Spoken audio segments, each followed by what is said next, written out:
The ancients did not speak of money as numbers on a page. They spoke of it as a current, an energy, a spirit that flows through the world.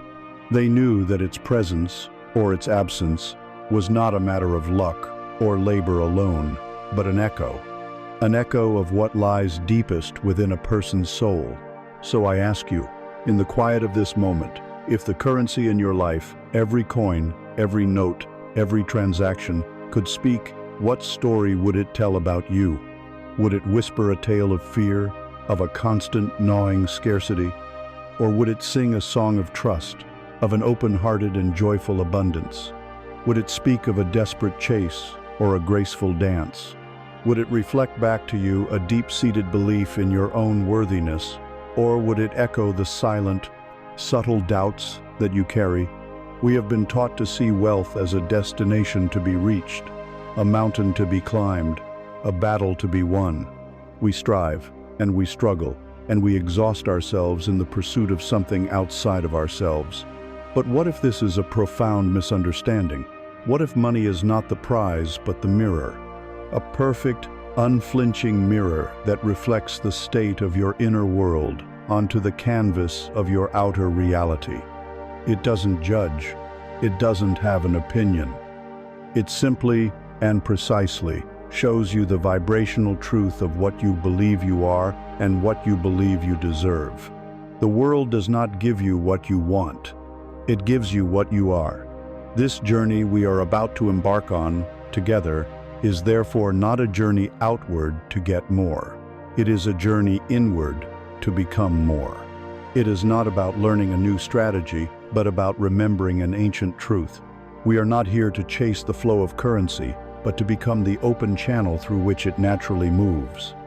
We are here to listen to the story that money is telling about us, to decode its language, and in doing so, to rewrite the fundamental beliefs that have created our reality up to this very moment. This is a path of healing, a healing of your relationship with abundance, with worthiness, and ultimately with the universe itself. So, take a breath. Let the noise of the world fall away, and let us begin. Let us begin with the feeling itself. You know it intimately. It is a quiet hum beneath the surface of your days, a background static that can, at any moment, surge into a roar. It is the subtle tightening in your chest when you think of the coming month, the shallow breath you take before opening a bill. It is the ghost in the machine of your mind, the persistent, nagging whisper that says, there is not enough to be safe, not enough to be free, not enough to rest, not enough to be a whole. This feeling, this pervasive sense of lack, feels profoundly real. It feels like a vital signal, a true and accurate report on the state of your life. It feels like a survival instinct. But I am here to tell you, with a quiet certainty, that this feeling is not a signal. It is an echo. Your mind is a vast and ancient chamber, with walls that have absorbed every sound ever made within them. Every word you overheard as a child, every worry that was passed down to you, every judgment from society, every sting of personal failure, none of it has vanished. It has simply become part of the room's acoustics. And the feeling of lack you experience today is the sound of these old recordings, these long-dead conversations, still bouncing off the walls, reverberating through the space of your consciousness. You are living inside a memory. You have mistaken the echo of yesterday's storm for the weather of today. Think back, not with blame, not with regret, but with the gentle curiosity of an archaeologist. Remember the conversations about money that you overheard as a child.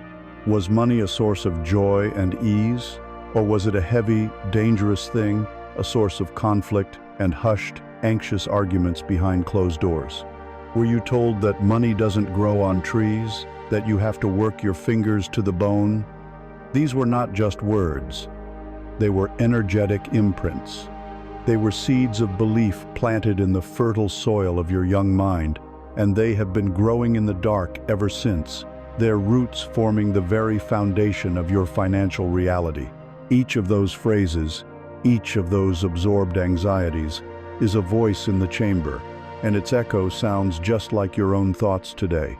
Then there is the larger chamber of society, a relentless echo chamber of inadequacy. You are told 1,000 times a day, in 1,000 different ways, that you are not enough as you are. You need this car to be respected. You need this watch to be successful. You need this vacation to be happy. This constant, manufactured desire is designed to keep you in a state of perpetual striving, forever reaching for a version of yourself that is just one purchase away. It reinforces the echo of lack, making it seem as if the entire world agrees with your deepest fear. You are incomplete. You are chasing a horizon that recedes with every step you take, because the feeling of not enough is not a destination you can escape from. It is the engine you are using for the journey. And that engine can only take you to places that feel the same. And what of your own history? The business that failed, the investment that vanished, the period of life where survival was a genuine day-to-day struggle. These events are not just memories. They are deep grooves carved into your nervous system. They create a state of hypervigilance. Your mind, in an attempt to protect you from ever feeling that pain again, becomes a relentless scanner for danger. It magnifies small problems into potential catastrophes. It interprets silence from a client as rejection, a market dip as a coming crash, a moment of stillness as a sign of failure.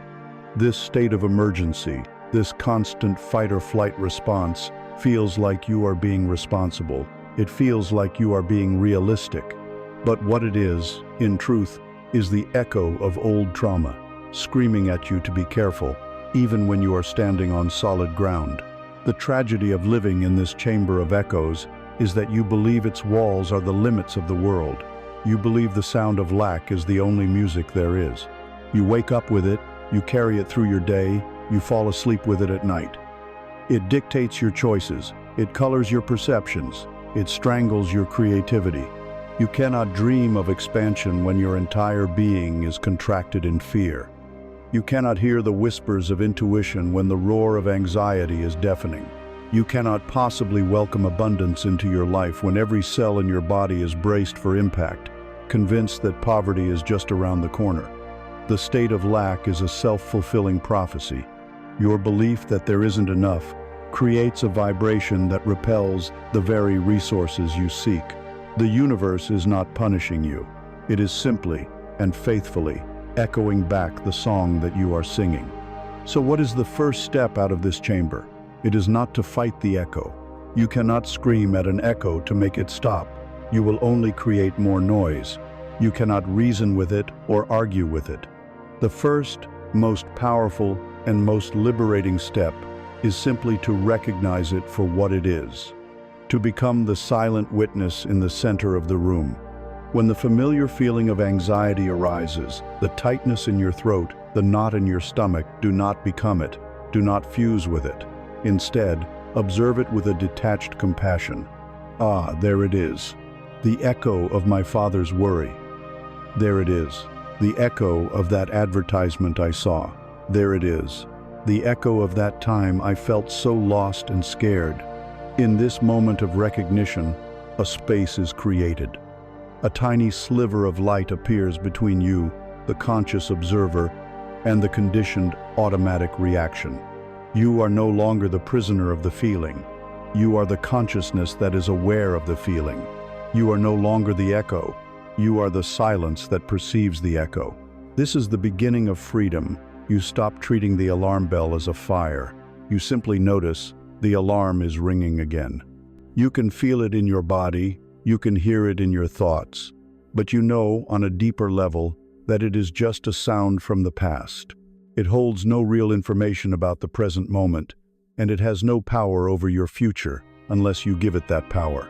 For now, this is all that is asked of you, to listen, not to the content of the echo, but to its quality, its texture, its tone, to notice how it feels in your body, to acknowledge its presence without judgment, as you would acknowledge a cloud passing in the sky. You are learning to distinguish the signal from the noise.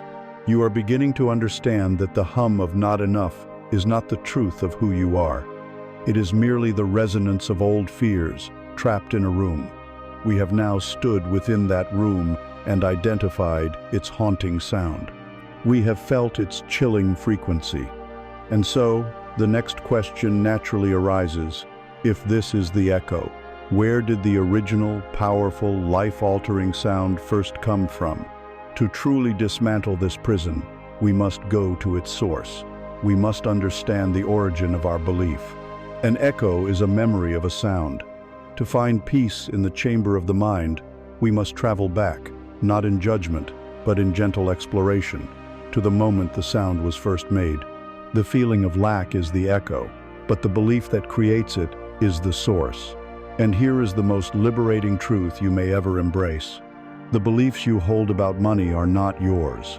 They were never yours. You did not create them. You inherited them. They are a legacy, a blueprint, a set of instructions handed down to you before you could even question them. You are living out a story that was written for you. And the first step to writing your own is to realize you are not the author of the current draft. Imagine that on the day you were born, a pair of invisible glasses was placed upon your eyes. The lenses of these glasses were ground and polished by your parents, your ancestors, your culture, and your earliest experiences. You have never known a moment without them. You are so accustomed to them that you do not realize you are looking through a filter. You believe you are seeing the world as it is. But every perception, every opportunity, every interaction concerning wealth and value is being colored and distorted by the tint of those lenses. If the lenses were tinted with fear, the world of finance looks menacing and predatory. If they were smudged with guilt, the very idea of having more than you need feels shameful. If they were scratched with resentment, every wealthy person seems corrupt. We are not reacting to reality. We are reacting to the prescription of our inherited glasses. To heal, we must have the courage to take them off, even for a moment, and examine them for the first time. Let us begin our examination at the first and most powerful source, the family blueprint. Your understanding of the world was built in the home. The energy of your childhood home is the energetic soil in which your entire reality is rooted. So, travel back. What was the unspoken feeling in the air when the topic of money arose? Was it one of creative possibility or one of heavy obligation? When bills were paid, was it with a sense of gratitude for the abundance that covered them, or with a sigh of resignation, a feeling of yet another loss? Remember the words used. Was money a tool, a blessing, a form of energy? Or was it dirty, the root of all evil, a burden, something people fought over? A child's mind does not analyze. It absorbs. You absorbed the clenched jaw of your father as he looked over his accounts. You absorbed the quiet anxiety of your mother as she stretched a budget to its breaking point. You absorbed the energy of the arguments, the stress that settled over the house like a fine dust. You learned to associate money with tension, with conflict, with a lack of safety. Conversely, perhaps you grew up in a home where money was used to control, to withhold affection, or to create a sterile, loveless environment. You may have inherited a belief that wealth leads to emotional coldness, that it disconnects people from what truly matters. These experiences became the core code in your operating system. They were not lessons, they were transmissions. You didn't just learn about lack, you became fluent in its energetic language before you could even speak. Now, let us widen the lens to the cultural script you were handed. Every society has its own mythology about money, its own set of acceptable stories about wealth, poverty, and work. Were you raised in a culture that glorified the struggle, that saw virtue in suffering and nobility in poverty? This script teaches you to be suspicious of ease. It makes you feel guilty for receiving things without hard labor, because deep down, you've been taught that value only comes from pain. Or perhaps you were immersed in the modern scripture of hustle culture, which preaches that your worth as a human being is directly proportional to your productivity and your income. This script turns rest into a sin and stillness into a failure. It programs you to believe that if you are not constantly striving, you are falling behind, worthless. You chase external validation because the cultural glasses you wear have convinced you that your inner value is zero, until proven otherwise by a bank statement. These cultural beliefs are so pervasive, they feel like air. We breathe them in, never questioning their toxicity, never realizing they are slowly suffocating our innate sense of abundance and worth. Finally, let us look at the personal imprints of your own experience. The moments when the inherited blueprint and cultural script were powerfully, emotionally, and permanently seared into your being. Remember the first time you truly wanted something and were told, "We can't afford that." In that moment, it was not just a toy or a trip you were denied. A deeper belief was forged. My desires are invalid. The world does not provide for my wants. Remember a time you failed in a financial endeavor. In that moment of loss and shame, a powerful belief was welded into place. I am not good with money. It is not safe for me to risk. I will only lose. These experiences are the emotional glue that holds the glasses to your face. They are the moments your mind says, "See, the belief is true. Here is the proof." From that point forward, your mind engages in a confirmation bias, constantly seeking out evidence to reinforce that original, painful belief, and ignoring all evidence to the contrary. This examination is not an exercise in blame. To blame your parents or your culture is to remain a victim, to stay trapped in the story. The purpose of this journey into the past is not to reopen wounds, but to bring light to them. The purpose is radical self-awareness. The true moment of power, the turning point of this entire journey, is the instant you realize for the first time that you are wearing the glasses. It is a moment of profound revelation. You look at a thought like, "It's so hard to make money," and instead of identifying with it, you see it for what it is. You see it on the lens. You can say, "Ah, that is not the truth. That is the color of my inherited glasses." In that recognition, the spell is broken. The belief no longer has unconscious power over you. You have separated yourself, the pure awareness, from the inherited mechanism of perception. You are no longer the character in the story. You are the consciousness that is aware of the story. You do not have to shatter the glasses. You do not have to curse them. You simply, gently acknowledge their existence. You see them, and in seeing them, you realize they are not a part of you. They are a tool you were given, and you now have the choice to put them down. You can choose to see the world with naked eyes. Perhaps for the very first time, we have stood in the chamber and heard the echo of lack. We have now journeyed to the source and identified the inherited, conditioned beliefs that created the sound. We have seen the filter. The next vital question then is this: if money is not the dangerous, scarce, and complicated entity our beliefs have told us it is, then what is it, really? What is its true nature, beyond the stories, beyond the fears, beyond the distortion of the glasses?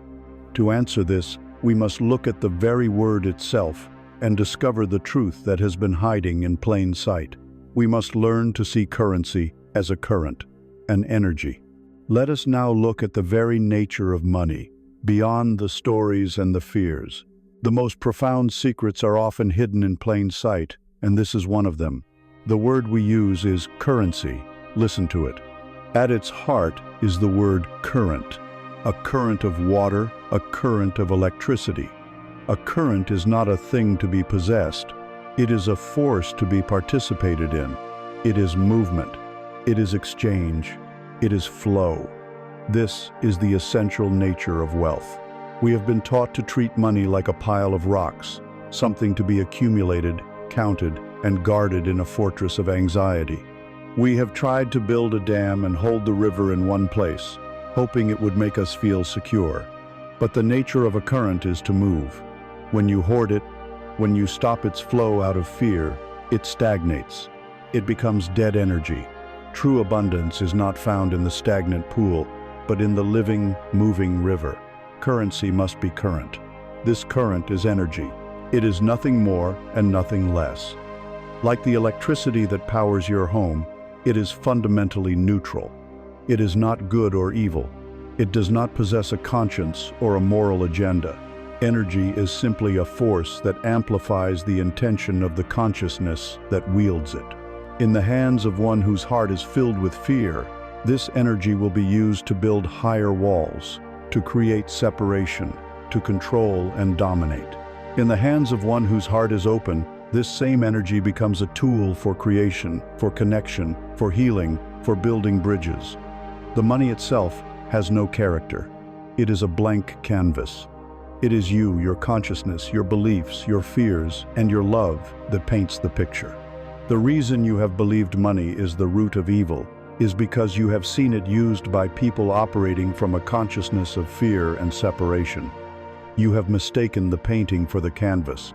The great work is to cleanse your own consciousness so that when this powerful neutral energy flows through you, it is amplified into something beautiful. To truly grasp this, let us hold this image in our minds. The universe is an infinite source of abundance, an eternal spring bubbling forth with life and vitality. From this spring flows a great and powerful river. This river is the current of wealth, of well-being, of all good things. It flows ceaselessly, day and night. It does not judge. It does not discriminate. It simply flows, seeking a path. Now, imagine that your own consciousness, your system of beliefs, is the riverbed through which this mighty river must pass. For many of us, this riverbed is narrow, shallow, and filled with jagged rocks. The rocks are our limiting beliefs. I am not worthy. It's not safe to have too much. Life is a struggle. The narrowness of the channel is our contracted sense of self, our small dreams, our fear of expansion. And so, this magnificent, powerful river of abundance is forced to become a tiny, trickling stream as it passes through us. We look at our little trickle of a life and we say, "See, the world is scarce. There is not enough." We blame the river. We curse the source. We never think to look at the shape of the channel we are providing for it. The universe is not withholding abundance from you. You, through your inherited beliefs and unhealed traumas, are simply providing a riverbed that cannot possibly contain it. What are the largest boulders in your riverbed? One is the great boulder of guilt. You feel you do not deserve ease while others suffer. You feel it would be selfish to have more than you need. This guilt acts as a dam, preventing the flow, because you believe on a deep level that receiving is a form of taking. Another is the jagged rock of fear. What if I receive it and then lose it? The pain would be too great. This fear makes you subconsciously reject opportunities for growth and expansion, because the familiar pain of lack feels safer than the potential pain of loss. Then there is the dead wood of resentment, cluttering the channel. When you look at others who have what you want and you feel bitterness, you are energetically telling the universe, "I despise that which I am asking for." Resentment is a declaration of separation. You cannot resent the river and expect it to flow to you. The work is not to go out and try to force more water into your channel. The work is to begin the patient, sacred task of clearing your riverbed. This process can be understood in the language of vibration.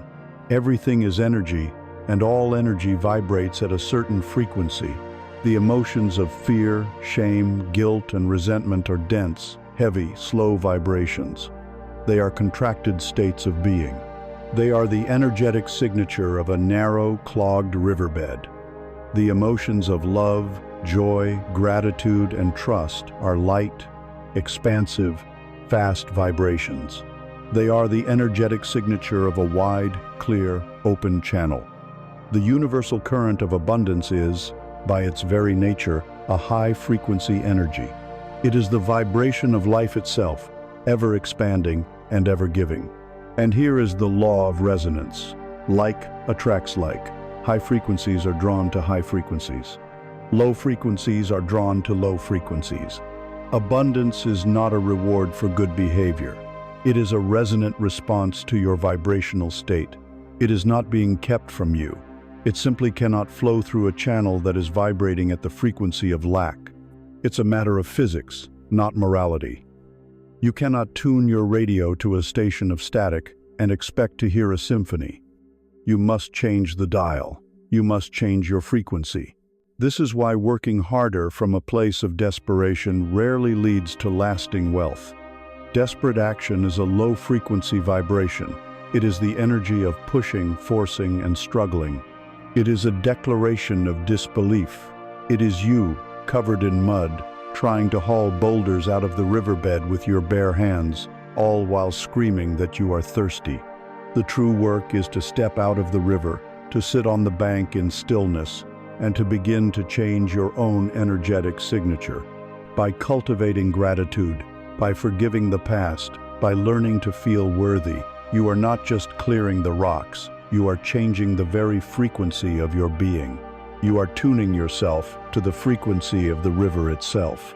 When you become a vibrational match for abundance, it has no choice but to flow to you. It is law. So we must shift our entire identity. We are not desperate miners, hoping to find a few flecks of gold. We are river keepers. Our primary work is not on the world, but on the self. Our task is to tend to our own inner landscape, to dredge the channel of the subconscious mind, to remove the debris of a lifetime of conditioning. It is quiet, internal, sacred work. And as you do it, as you patiently remove one small stone of fear, one tangled branch of resentment, you will notice something miraculous. The flow increases. Not because you did more, but because you became more. You expanded your capacity to receive. The river of currency is always flowing. It seeks the path of least resistance. It seeks the deepest, widest, clearest channel. It seeks to express itself in its fullness. And the shape of that channel, the primary determinant of its depth and width, is carved by your perception of who you are. The current seeks, above all else, a worthy channel. And so, our journey must now take us to the heart of the matter, to the ultimate mirror that this river reflects. We must turn our gaze inward and face the mirror of self-worth. You are standing before a great cosmic mirror. This mirror is your life. It is your bank account, your relationships, your health, your physical reality. This mirror has no opinion. It has no agenda. It does not possess the capacity for judgment, for punishment, or for reward. It has one simple, singular, and unwavering function: to reflect back to you with perfect and unforgiving precision the truth of who you believe you are.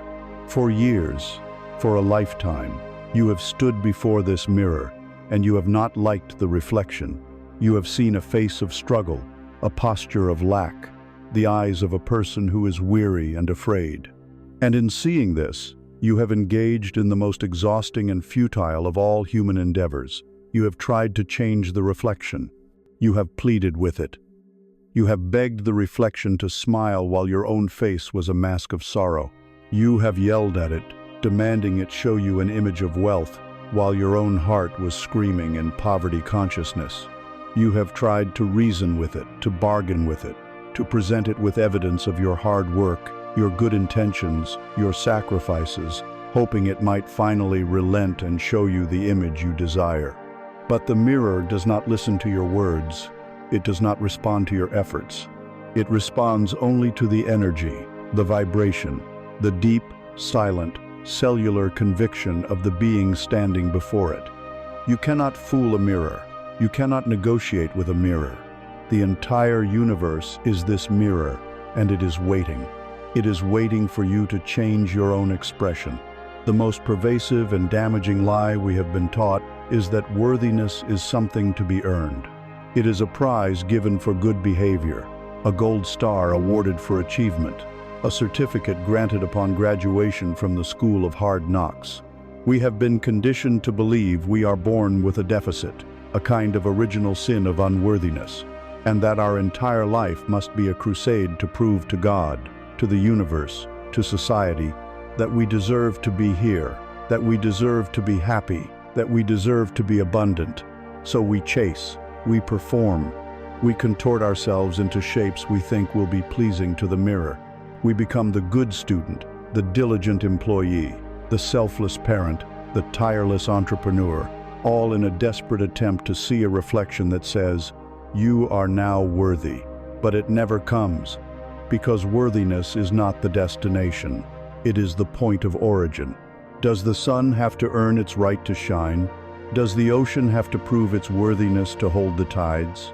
Does a rose have to perform acts of service to deserve its fragrance? Their worth is not in what they do, it is in what they are. It is intrinsic, it is absolute. You were born with this same intrinsic worth. You are not a faulty product in need of improvement.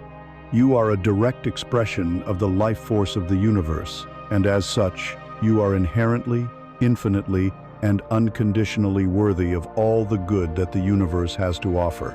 The universe is not a stingy parent demanding you clean your room before you can have your allowance. The universe is a loving source that has already given you everything. Your work is not to earn it, but to allow yourself to receive it. And you cannot receive what you do not believe you are worthy of. The blockage is not external, it is internal. This program of unworthiness runs deep. It was installed when you were told no as a child, and you misinterpreted it as, "You are bad." It was solidified when you made a mistake and absorbed the shame, believing not that your action was wrong, but that you were wrong. It was reinforced every time you compared yourself to another and found yourself lacking. This program is the source of all self-sabotage. It is the voice of the imposter syndrome that whispers, "You don't belong here. They will find you out." It is the reason you undercharge for your skills, because the program tells you that your value is negotiable. It is the force that makes you deflect a compliment, because your system cannot compute the data of unconditional positive regard. When a great opportunity appears, this program will activate, creating fear and doubt to push it away, because its primary function is to keep your external reality consistent with its core belief. "I am not worthy of this." You are not broken.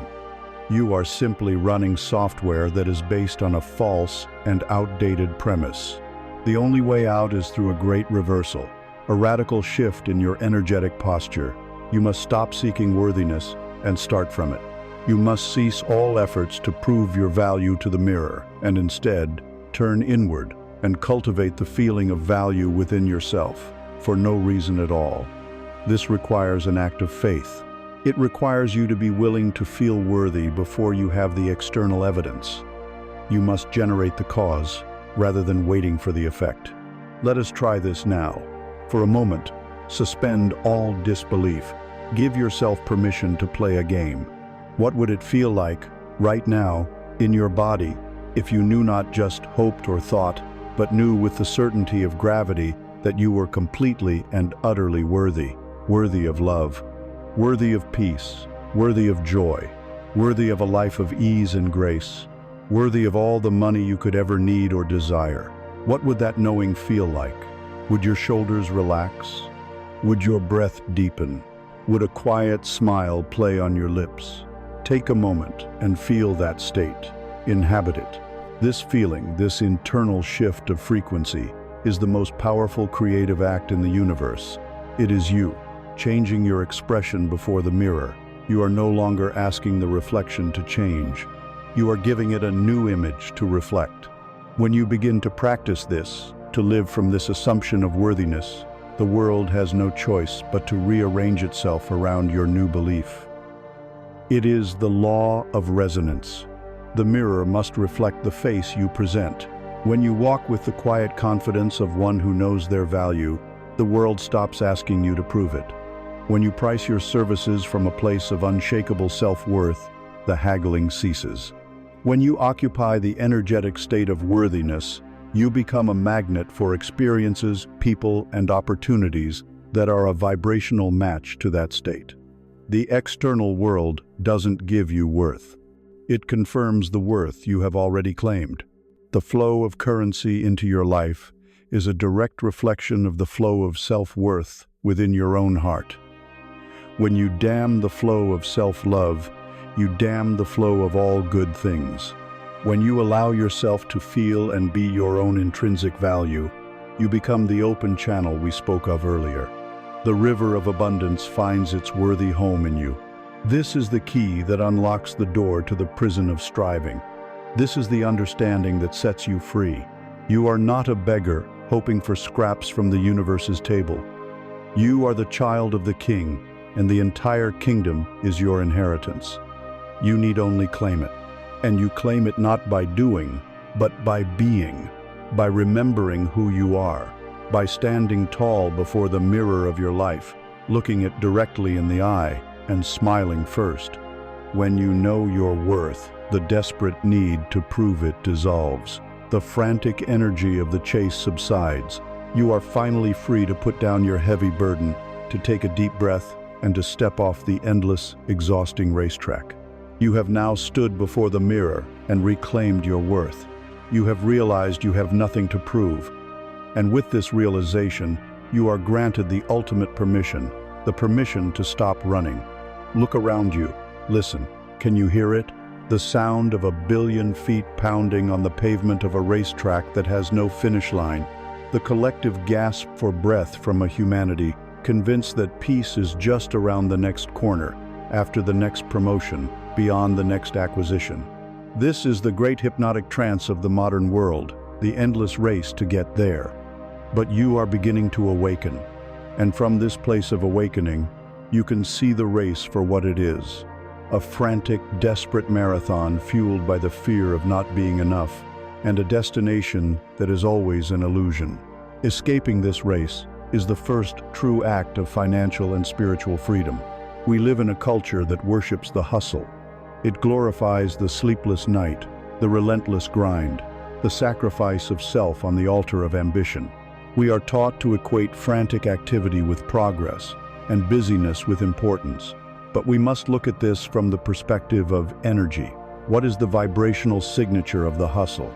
It is not the calm confidence of abundance. It is the jarring, chaotic frequency of fear. The hustler is not running towards a joyful vision. They are running away from the ghost of lack. Their every action is a declaration to the universe that says, I am not safe. I do not have enough. I must struggle to survive. And the universe, being the perfect and impersonal mirror, receives this desperate signal and faithfully reflects back more circumstances that require desperate struggle. You cannot arrive at a destination of peace by traveling on a road of anxiety. You cannot create a life of ease from a state of frantic effort. The end is always contained within the means. The result is always born from the energy of the action. Imagine you are in the middle of a vast ocean.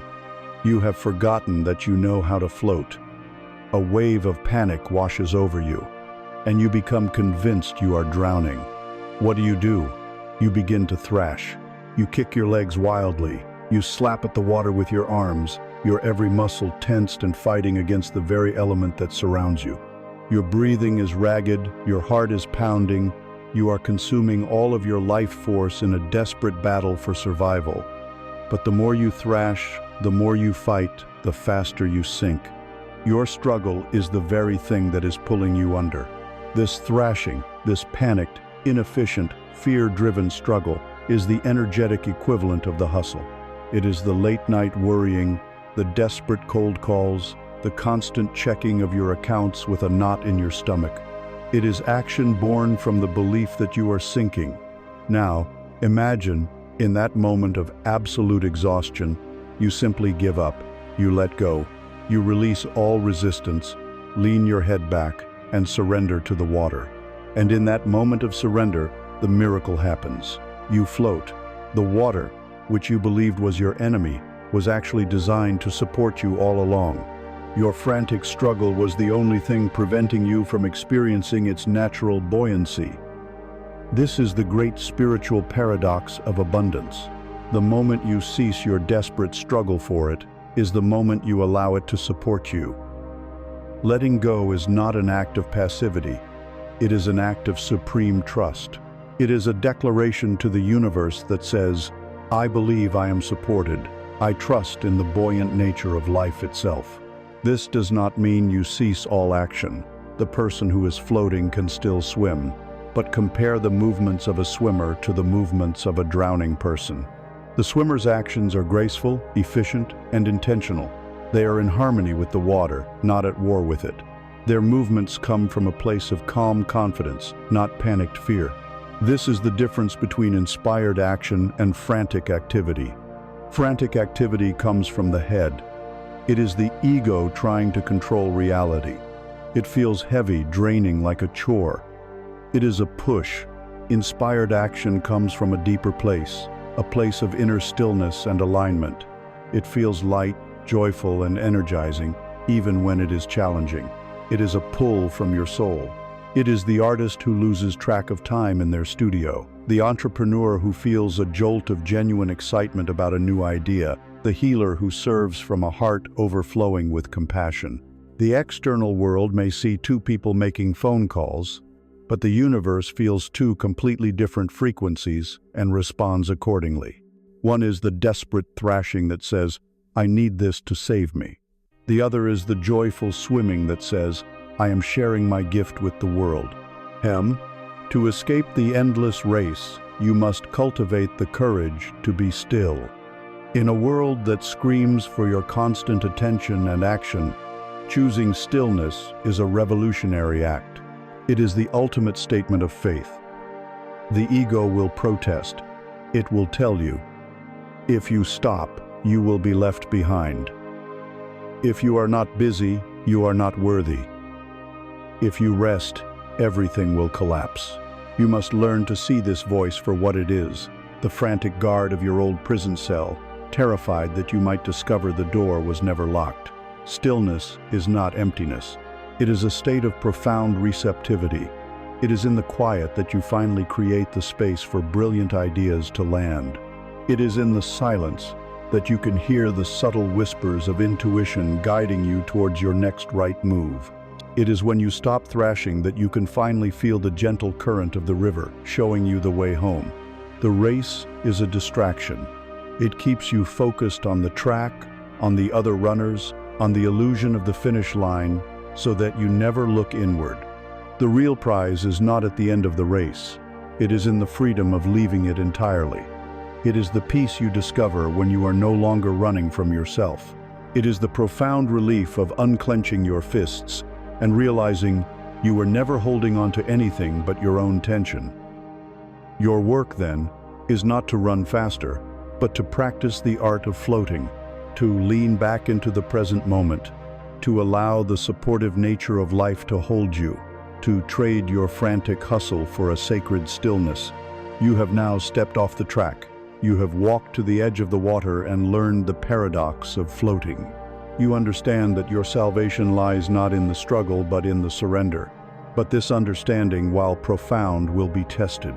The winds will blow and the waters of your life will not always be calm. The demands of the world, the bills, the responsibilities will create storms. How then do you maintain this buoyant trust, this serene peace, when the hurricane of circumstance rages around you?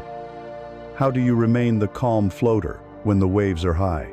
To answer this, we must learn to find the unshakable center within.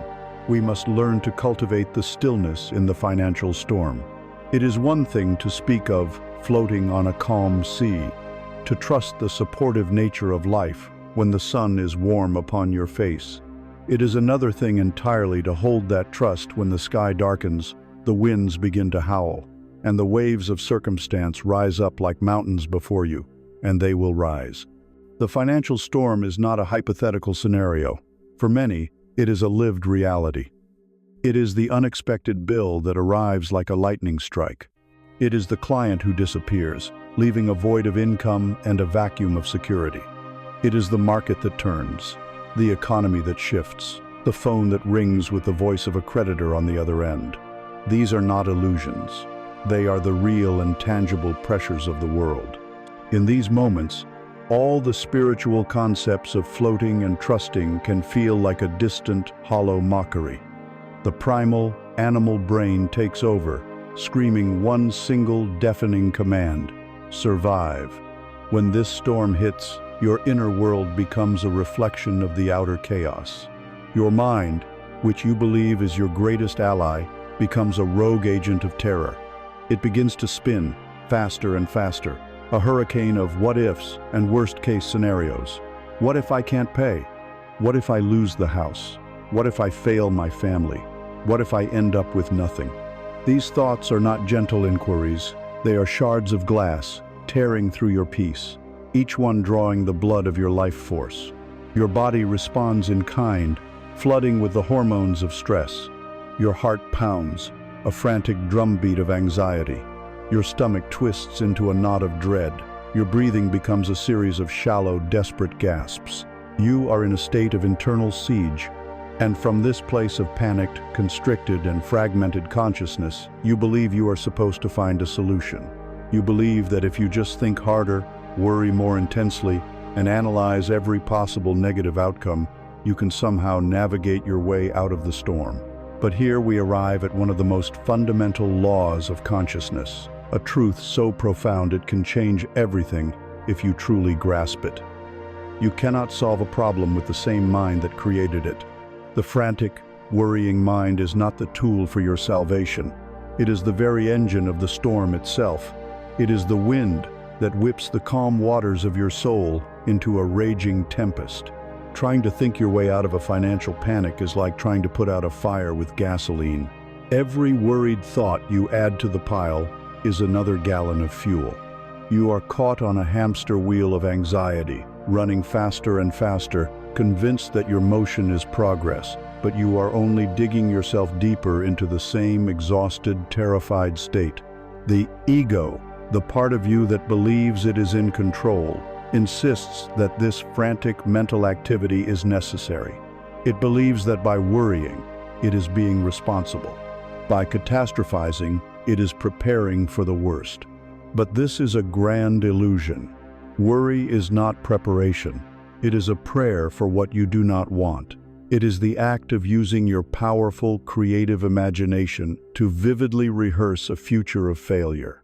And the universe, which always responds to the energy of your focus, simply says yes to the reality you are so diligently practicing in your mind.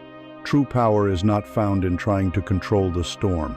It is found in learning to be the stillness at its center. Imagine your mind is a deep and beautiful lake.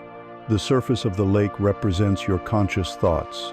The winds that blow across it are the events of your life. When the winds are calm, the surface is like glass, perfectly reflecting the sky. But when the financial storm hits, a fierce wind begins to blow, and the surface is whipped into a frenzy of chaotic, violent waves. Below the surface, the water itself is your emotional state. As the waves churn, they stir up all the mud, silt, and debris from the bottom of the lake, your old fears, your inherited beliefs in lack, your past traumas. The entire lake becomes a murky, turbulent, opaque mess. In this state, you cannot see a thing. You cannot see the path forward. You cannot see the opportunities that might be right in front of you. You cannot see the sun. All you can see is the mud and the chaos. And you, in this moment, believe that you are the storm. You identify completely with the turbulent waves and the murky water. The practice of finding stillness is the act of remembering that you are not the waves, you are not the wind, you are not even the murky water. You are the vast, silent, unshakable basin of the lake itself. You are the deep, profound stillness that holds all of it. The storm is a temporary event happening within you, but it is not the truth of you. To access this truth, you must be willing to do the most radical thing imaginable in a moment of panic: nothing. You must cease all attempts to calm the waves. You must stop fighting the storm. You must simply allow it to be, and shift your awareness from the surface turmoil to the silent depths beneath. Let us try this now. I invite you to bring to mind a financial worry that is present for you. It does not have to be the largest one, just one that has a real emotional charge. Allow yourself to feel the storm it creates inside you. Feel the tightening in your body. Notice the thoughts that immediately begin to race through your mind. Do not push them away. For a moment, just allow the storm to be here. Now, I want you to take a step back in your own consciousness. Imagine you are sitting peacefully on the shore of this lake, watching the storm upon its surface. You are the observer. You see the waves of thought rising and falling. You can even name them, silently, without judgment. Ah, there is the wave of, I'm going to fail. There is the wave of, they will be so disappointed in me. There is the wave of regret about a past decision. See them as weather patterns, not as you. They are events in consciousness. They are not who you are. Now, bring your awareness to your body. Notice the knot in your stomach. Notice the tension in your shoulders. Do not label it anxiety or fear. Simply experience it as pure sensation, as a field of energy. It might feel like a vibration, a heat, a pressure. It is just energy, stirred up by the storm of thought. Your job is not to fix it or release it. Your job is to simply be with it, to be the silent, loving space in which this energy can exist.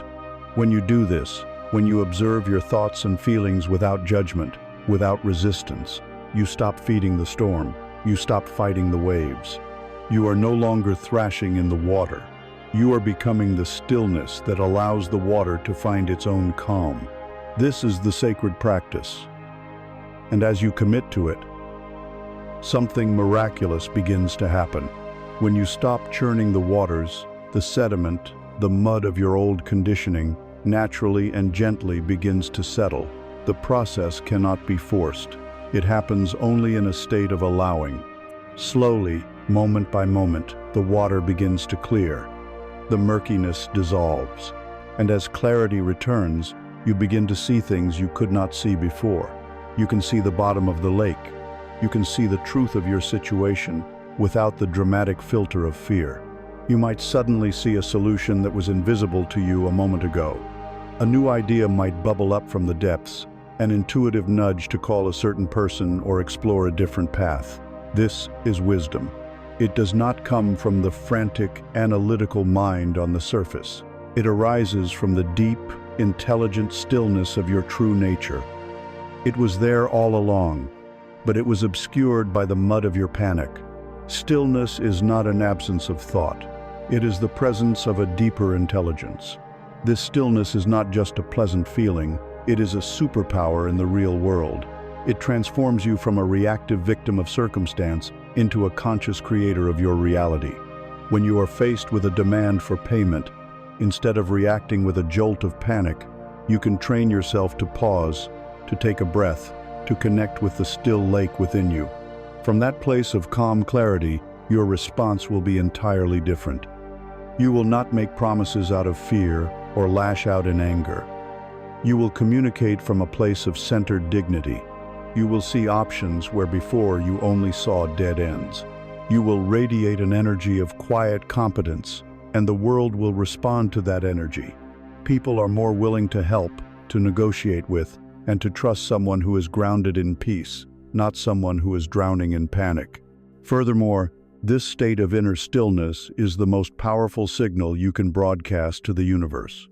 A mind in a state of financial turmoil is sending out a chaotic, incoherent, and desperate frequency. It is a vibrational scream of lack, fear, help, and it can only attract more situations that match that chaotic vibration. But a mind that has found the stillness in the storm, even while the winds still blow, is broadcasting a coherent, powerful signal of trust. It is a silent, profound declaration that says, even in this, I am peace. Even in this, I am supported.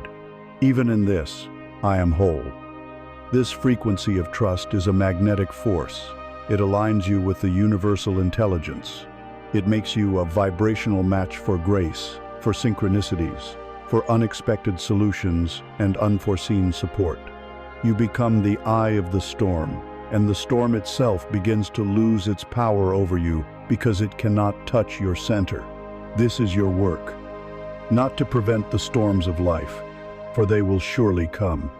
Your work is to become such a master of inner stillness that the storms no longer move you, to build a sanctuary of peace within yourself that is so deep and so unshakable that the chaos of the world cannot penetrate it. Every time you feel the rise of financial anxiety, see it as an invitation, an opportunity to practice, an opportunity to go deeper into the stillness, to sit on the shore of your own mind and simply watch the weather pass. You have now discovered the power that lies in being still.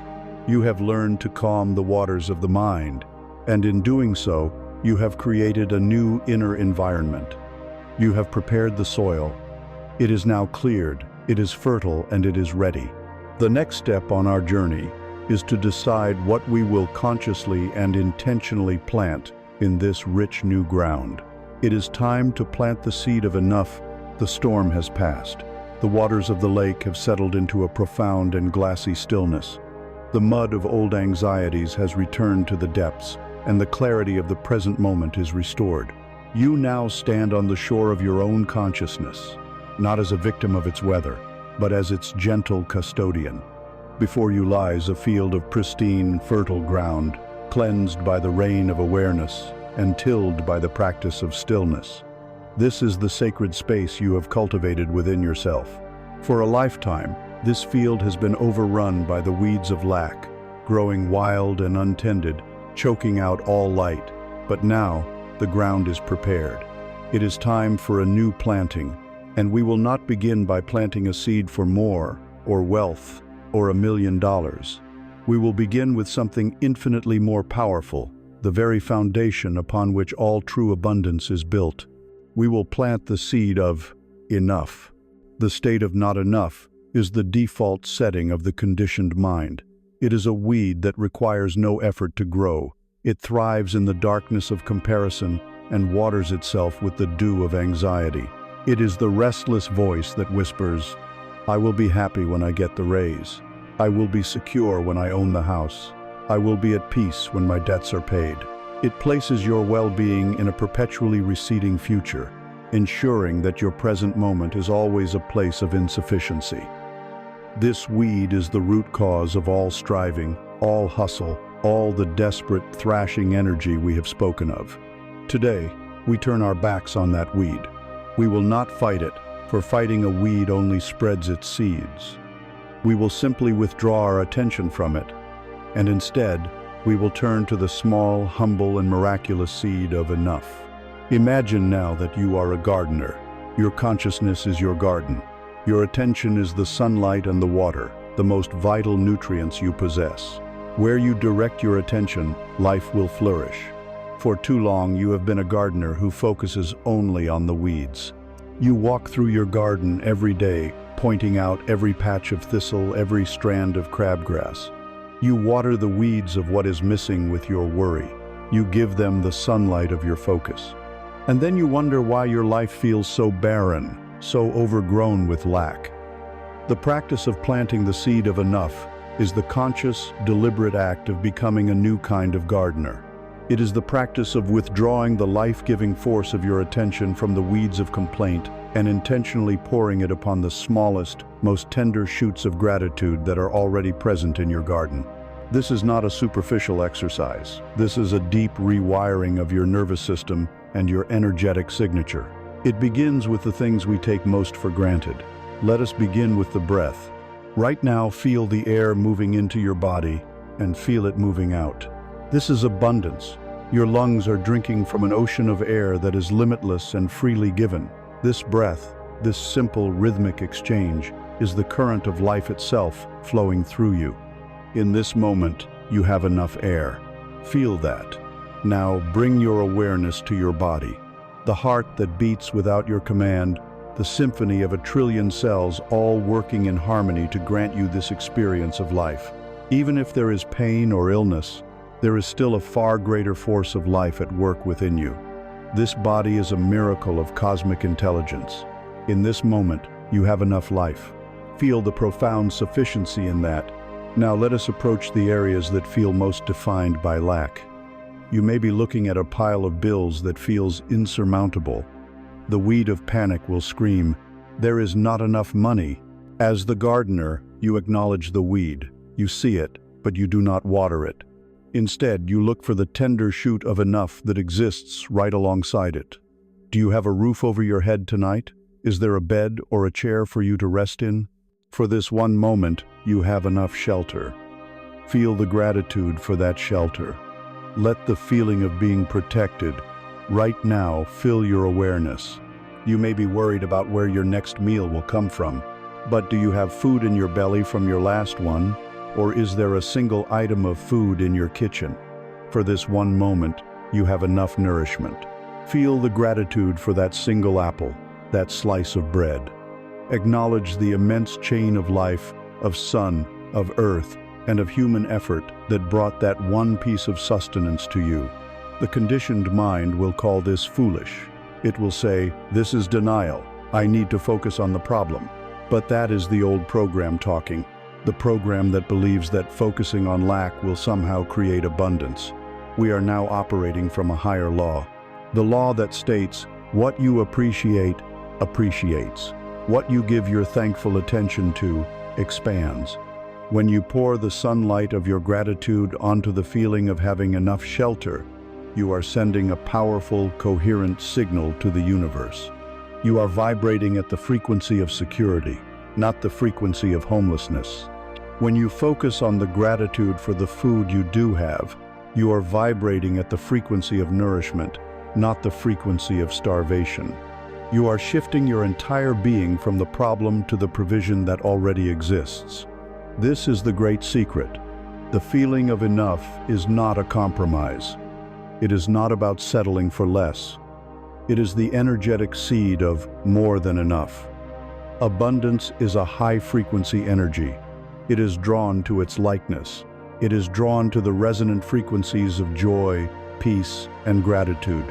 It is repelled by the jarring, contracted frequencies of desperation, neediness, and complaint. When you are in a state of grasping of, I need, you are energetically a closed fist. Nothing can get in. But when you are in a state of gratitude of, I have, you are energetically an open hand. You are in a state of reception. By finding and feeling the enough that is already present in your life, you are becoming a vibrational match for the greater abundance that is trying to reach you. You are telling the universe, through your frequency, I am ready to receive because I already recognize the blessings I have. Make this your daily practice. Become a relentless treasure hunter for moments of enough. Feel the gratitude for the clean water that comes from your tap. Feel the gratitude for the technology that allows you to hear these words. Feel the gratitude for a memory of a time you laughed, for the kindness of a stranger, for the beauty of a cloud. Each of these moments is a seed. Each time you water one with your sincere, heartfelt attention, its roots grow deeper. You are actively, consciously cultivating a garden of sufficiency within your own soul. And soon, you will find that the feeling of enough is no longer something you have to search for. It becomes your new home. It becomes your natural state of being. The weeds of lack may still sprout from time to time. They are part of this world, but you will recognize them instantly, and you will know not to water them. As this feeling of sufficiency becomes your baseline, as the seed of enough grows into a strong and vibrant tree in the center of your garden, something remarkable begins to happen to your perception. The world outside of you begins to change because the world inside of you has been transformed. The frantic chase for money, which once seemed like the most important thing in the world, now appears distant and slightly strange. You are no longer looking at life through the lens of what you can get from it. You are beginning to see it for its own intrinsic richness. And this leads you to a profound and life-altering question. If wealth is not about the endless accumulation of things, then what is it? From this new place of inner peace and sufficiency, it is time for us to redefine the very meaning of being rich. As the feeling of enough settles into your bones and becomes your new home, a strange and wonderful thing begins to happen. The glittering, seductive idols of your old world begin to lose their power. The things you once chased with breathless desperation start to appear as they are, hollow symbols, empty promises. You have spent a lifetime believing that a certain number in a bank account, a certain model of car, or a certain title on a business card held the key to your happiness. You stand now in the quiet garden of your own sufficiency, and you must ask yourself the most honest question of all: what have I truly been chasing? It was never the paper. It was never the medal or the numbers on a screen. You were chasing a feeling. The feeling of freedom, the feeling of security, the feeling of peace, the feeling of being loved and respected. You projected all of your deepest human longings onto an external object, and in doing so, you gave away your power, mistaking the menu for the meal. Now, from this place of inner stillness, it is time to reclaim that power. It is time to redefine wealth itself. Imagine you have a bucket. For your entire life, you have been told that your purpose is to fill this bucket with water. This water is money, success, and possessions. The fuller your bucket, the more worthy and successful you are. And so you have run frantically back and forth from a distant well, carrying heavy loads, sweating, straining, sacrificing, all to pour more and more water into your bucket. But you have been so focused on the task of filling, you have failed to notice a critical truth. Your bucket is riddled with holes. You pour in the water of your hard-earned money, but it streams out through the gaping hole of your lost time. You pour in the water of a new promotion, but it gushes out through the jagged hole of your declining health. You pour in the water of a market gain, but it is instantly poisoned by the leaking acid of your chronic anxiety. You are engaged in a task of heartbreaking futility, trying to hoard a life-giving resource in a container that cannot hold it. The wise person does not run faster to the well. The wise person stops, puts down the bucket, and begins to patch the holes. These holes are the true measure of your poverty or your wealth. Let us look at the first and largest hole, the hole of time. You trade the golden hours of your one precious life for paper money. You tell yourself it is a fair exchange. But you miss your child's laughter. You postpone joy. You neglect your passions. You sacrifice your weekends. You forget what it feels like to be spontaneous and free. You are filling the bucket with water, but your life is leaking out all over the ground. You are becoming rich in currency, but impoverished in moments. You are saving for a future retirement that you may be too old or too tired to enjoy, while the vibrant, unrepeatable present slips through your fingers like sand. What is the value of a full bucket of water in the desert if you die of thirst on the journey to it? True wealth is not measured in dollars, but in sovereign hours. It is the richness of having time to think, time to love, time to heal, time to learn, and time to simply be. Let us look at the next hole, the hole of health. In the mad dash to fill your bucket, you treat your body like a machine, a beast of burden to be whipped and spurred onward. You sacrifice sleep for deadlines. You fuel yourself with stimulants and processed foods. You allow stress to accumulate in your tissues, creating a state of chronic inflammation and exhaustion. You promise yourself you will take care of your body after you have succeeded, but your body is the bucket itself. A broken body cannot hold any water at all. What is the purpose of achieving financial freedom if you are not physically free to enjoy it? What is the point of being able to afford the finest food in the world if your digestion is ruined by stress? What is the value of a first-class airplane ticket to a beautiful beach if you are too exhausted and in pain to walk upon the sand? True wealth is the energy that animates you. It is the vitality that allows you to wake up in the morning feeling strong and alive. It is the quiet, humming vibration of a well-tended physical being. Without this, all other forms of wealth are meaningless. And what of the whole of peace? This may be the most insidious leak of all. You believe that more money will bring you peace of mind, but the very energy you use to get it is the energy of anxiety, of fear, of comparison, of relentless pressure. You are trying to achieve a state of calm by practicing a state of chaos. It is an impossible equation. You fill the bucket, but the water is contaminated with the poison of your own worry. You lie awake at night, not because you lack resources, but because you are terrified of losing the resources you have. You have the means to be free, but you live in a mental prison, guarded by the ghosts of future what-ifs. You have escaped the poverty of the wallet, only to be trapped in the poverty of the mind. True wealth is a quiet mind. It is the ability to sit in a room and feel at home in your own skin. It is the freedom from the inner tyrant of compulsive thinking. It is the priceless luxury of inner silence. Finally, there is the whole of connection. In the race for achievement, relationships often become secondary. You miss dinners, you forget birthdays, you are physically present but mentally absent. You see people as contacts, not as kin. You sacrifice deep, soulful connection for the shallow victory of a business deal. You fill your bucket to the brim, but you find yourself standing alone, with no one to share a drink with. Humans are creatures of belonging. We wither in isolation. To be rich in accomplishments but poor in love is the ultimate bankruptcy. True wealth is the feeling of being seen, known, and loved for who you are, not for what you have.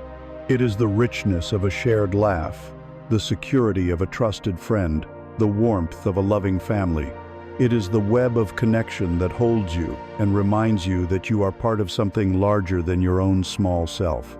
So, let us now throw away the old, broken definition. Let us redefine wealth, not as a single currency of money, but as a balanced portfolio of 4 great currencies. The first currency is time. The second is health. The third is peace. The fourth is connection. These are the pillars of a truly abundant life. And now, we can place money in its proper perspective. Money is not the goal. Money is a tool. It is a powerful and useful tool that can, when used consciously, serve to patch the holes in the bucket and support the 4 pillars. Money can buy you time by allowing you to outsource tasks you do not enjoy, or by creating systems that generate income without your constant effort. Money can support your health by giving you access to nourishing food, restorative environments, and proper care. Money can facilitate peace by removing the baseline anxiety of survival and creating a safe and beautiful space in which your nervous system can relax. Money can nurture connection by giving you the freedom and resources to travel, to see loved ones, to share experiences, and to be generous with those you care about. The question is no longer, how much money can I make? The only question that matters is, how can I structure my life to maximize my wealth in time, health, peace, and connection? And a secondary question, how can I use money as a tool to help me do that? This changes everything. An opportunity that brings in more money but devastates your peace is no longer a good opportunity. A career that offers a high salary but destroys your health and steals all your time is not a path to wealth, it is a path to poverty. You are no longer a frantic water carrier. You are a conscious architect, designing a life of holistic abundance.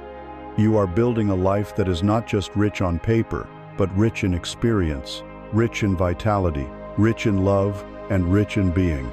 With this new definition as your guide, the way you engage with the world must also change. Your actions are no longer fueled by the desperate need to fill a leaky bucket. They must now come from a new source, a place of inspiration, alignment, and joy. You now stand in a new reality. The leaky bucket has been set aside, and your life is no longer a frantic effort to hoard water.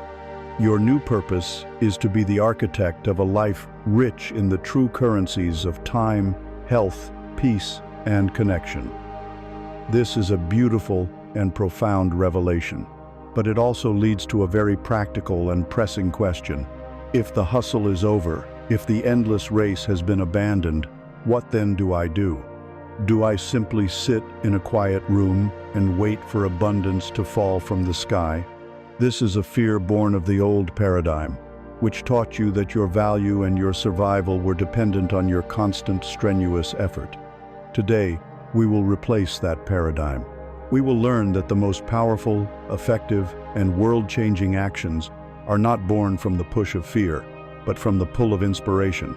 All action you take in this world arises from one of two distinct energetic sources. The first is the force of the ego, the conditioned mind. This is the energy of desperate hustle. It is a push. It is fueled by fear, the fear of not having enough, of not being enough, of being left behind. It is the voice of, I should, I have to, I need to. It is the energy of pushing a heavy boulder up a steep hill, every step a struggle, every moment filled with the dread that if you stop pushing for even an instant, the boulder will roll back and crush you. This is the energy that our culture has mistakenly glorified as ambition and work ethic. But it is, at its core, the vibration of a slave, chained to the wheel of their own anxiety. The second source of action is the force of your higher self, your soul, the universal intelligence that flows through you. This is the energy of inspired action. It is a pull. It is a gentle, magnetic, and often quiet current that draws you forward. It is not fueled by fear, but by joy, curiosity, and a sense of creative purpose. It is the voice that whispers, "What if?" or simply presents a clear, calm image in your mind. It does not feel like pushing a boulder. It feels like being a leaf carried effortlessly by a flowing river. The destination is certain, and the journey is one of grace. Your entire work, from this day forward, is to learn to ignore the loud, panicked shouting of the push, and to attune your senses to the quiet, confident whisper of the pull. Imagine a master archer standing before a target. Let us first watch the archer who operates from the energy of the hustle. He is tense, his shoulders are tight, his jaw is clenched. His mind is a storm of frantic thoughts. I have to make this shot. Everyone is watching. If I miss, I am a failure. He is trying to force the arrow into the target through sheer willpower and control. He is fighting his own body, fighting the wind, fighting his own doubt. His focus is fractured, his breath is shallow, his release is jerky. He may hit the target through brute force, but the process is one of suffering, and his results are inconsistent. He is at war with the very act he is performing. Now, let us watch the master who operates from the energy of inspired action. She approaches the line with a calm reverence. Her breathing is deep and slow. Her body is relaxed but alive. She is not thinking about hitting or missing. Her mind is still. She enters into a state of silent communion, a state of union with the bow, the arrow, the air, and the distant target. In this state, the sense of a separate her who is shooting the arrow dissolves. She and the action become one. There is no struggle, no force. On a single, calm exhale, she simply allows the arrow to be released. It flies true, not because she forced it to, but because it was released from a state of perfect alignment. The flawless shot is not the goal. It is the natural byproduct of her inner state. This is inspired action. It is action that arises through you, not from you. So how do you learn to distinguish the desperate push from the inspired pull in your own life? You must become a connoisseur of your own inner feelings. You must learn to read the language of your own energy. Desperate hustle has a distinct texture. Mentally, it is loud, repetitive, and demanding. It is the voice of the inner critic, the taskmaster. Emotionally, it feels heavy. It feels like pressure, obligation, dread, and a subtle resentment. Physically, it manifests as tension. It lives in the clenched jaw, the tight shoulders, the knot in your stomach. It is draining. It consumes your life force and leaves you feeling depleted, even if you were productive. Inspired action feels entirely different. Mentally, it is often quiet, arriving as a sudden insight, a gentle curiosity, or a feeling of rightness. It is calm and clear. It is not interested in convincing you. It simply presents itself as a possibility. Emotionally, it feels light. It feels like excitement, passion, flow, and genuine interest, even when it requires great effort, like building a business or creating a work of art. That effort feels joyful and energizing, not depleting. Physically, it manifests as relaxed vitality. You feel energized by it, not drained. Time seems to disappear. You are in the flow state, the dance of co-creation with the universe. The key to being able to receive this inspired guidance is the stillness we have been cultivating. You cannot hear a whisper in a hurricane. The frantic, shouting mind of the ego must be allowed to quiet down. In the silence between your thoughts, in the calm space you create through meditation and presence, the gentle pull has a chance to be felt. It requires trust. The ego wants a detailed 5-year plan with guaranteed outcomes. The soul, the source of inspired action, often gives you only the very next step. It might be to make one phone call, to read one specific book, to take a walk in the woods. To the ego, this seems illogical and unproductive. But to the one who trusts, this small, inspired step is the only thing that matters, for it will perfectly and gracefully lead you to the next, and the next, and the next. This redefines the very meaning of productivity. The old world measures productivity by the quantity of your hustle. How many hours did you work? How many tasks did you cross off your list? The new world measures productivity by the quality of your alignment. One single action taken from a place of inspired flow can be 1,000 times more powerful and effective than a month of desperate, misaligned struggle. An afternoon spent in quiet contemplation that leads to one moment of profound clarity is infinitely more productive than a week spent running on the hamster wheel of anxious activity. Your job is no longer to be a busy beast of burden. Your job is to be a clear and open channel, waiting for the divine impulse and then acting on it with joyful, trusting energy. You are not designed for struggle. You are designed for flow. You are the archer, and your task is to relax into your own mastery, to quiet the mind, to feel for the gentle pull, and to have the courage to act when it arrives, trusting that it is guiding you toward a life richer than your fearful ego could ever have planned. You are learning to listen for this sacred guidance.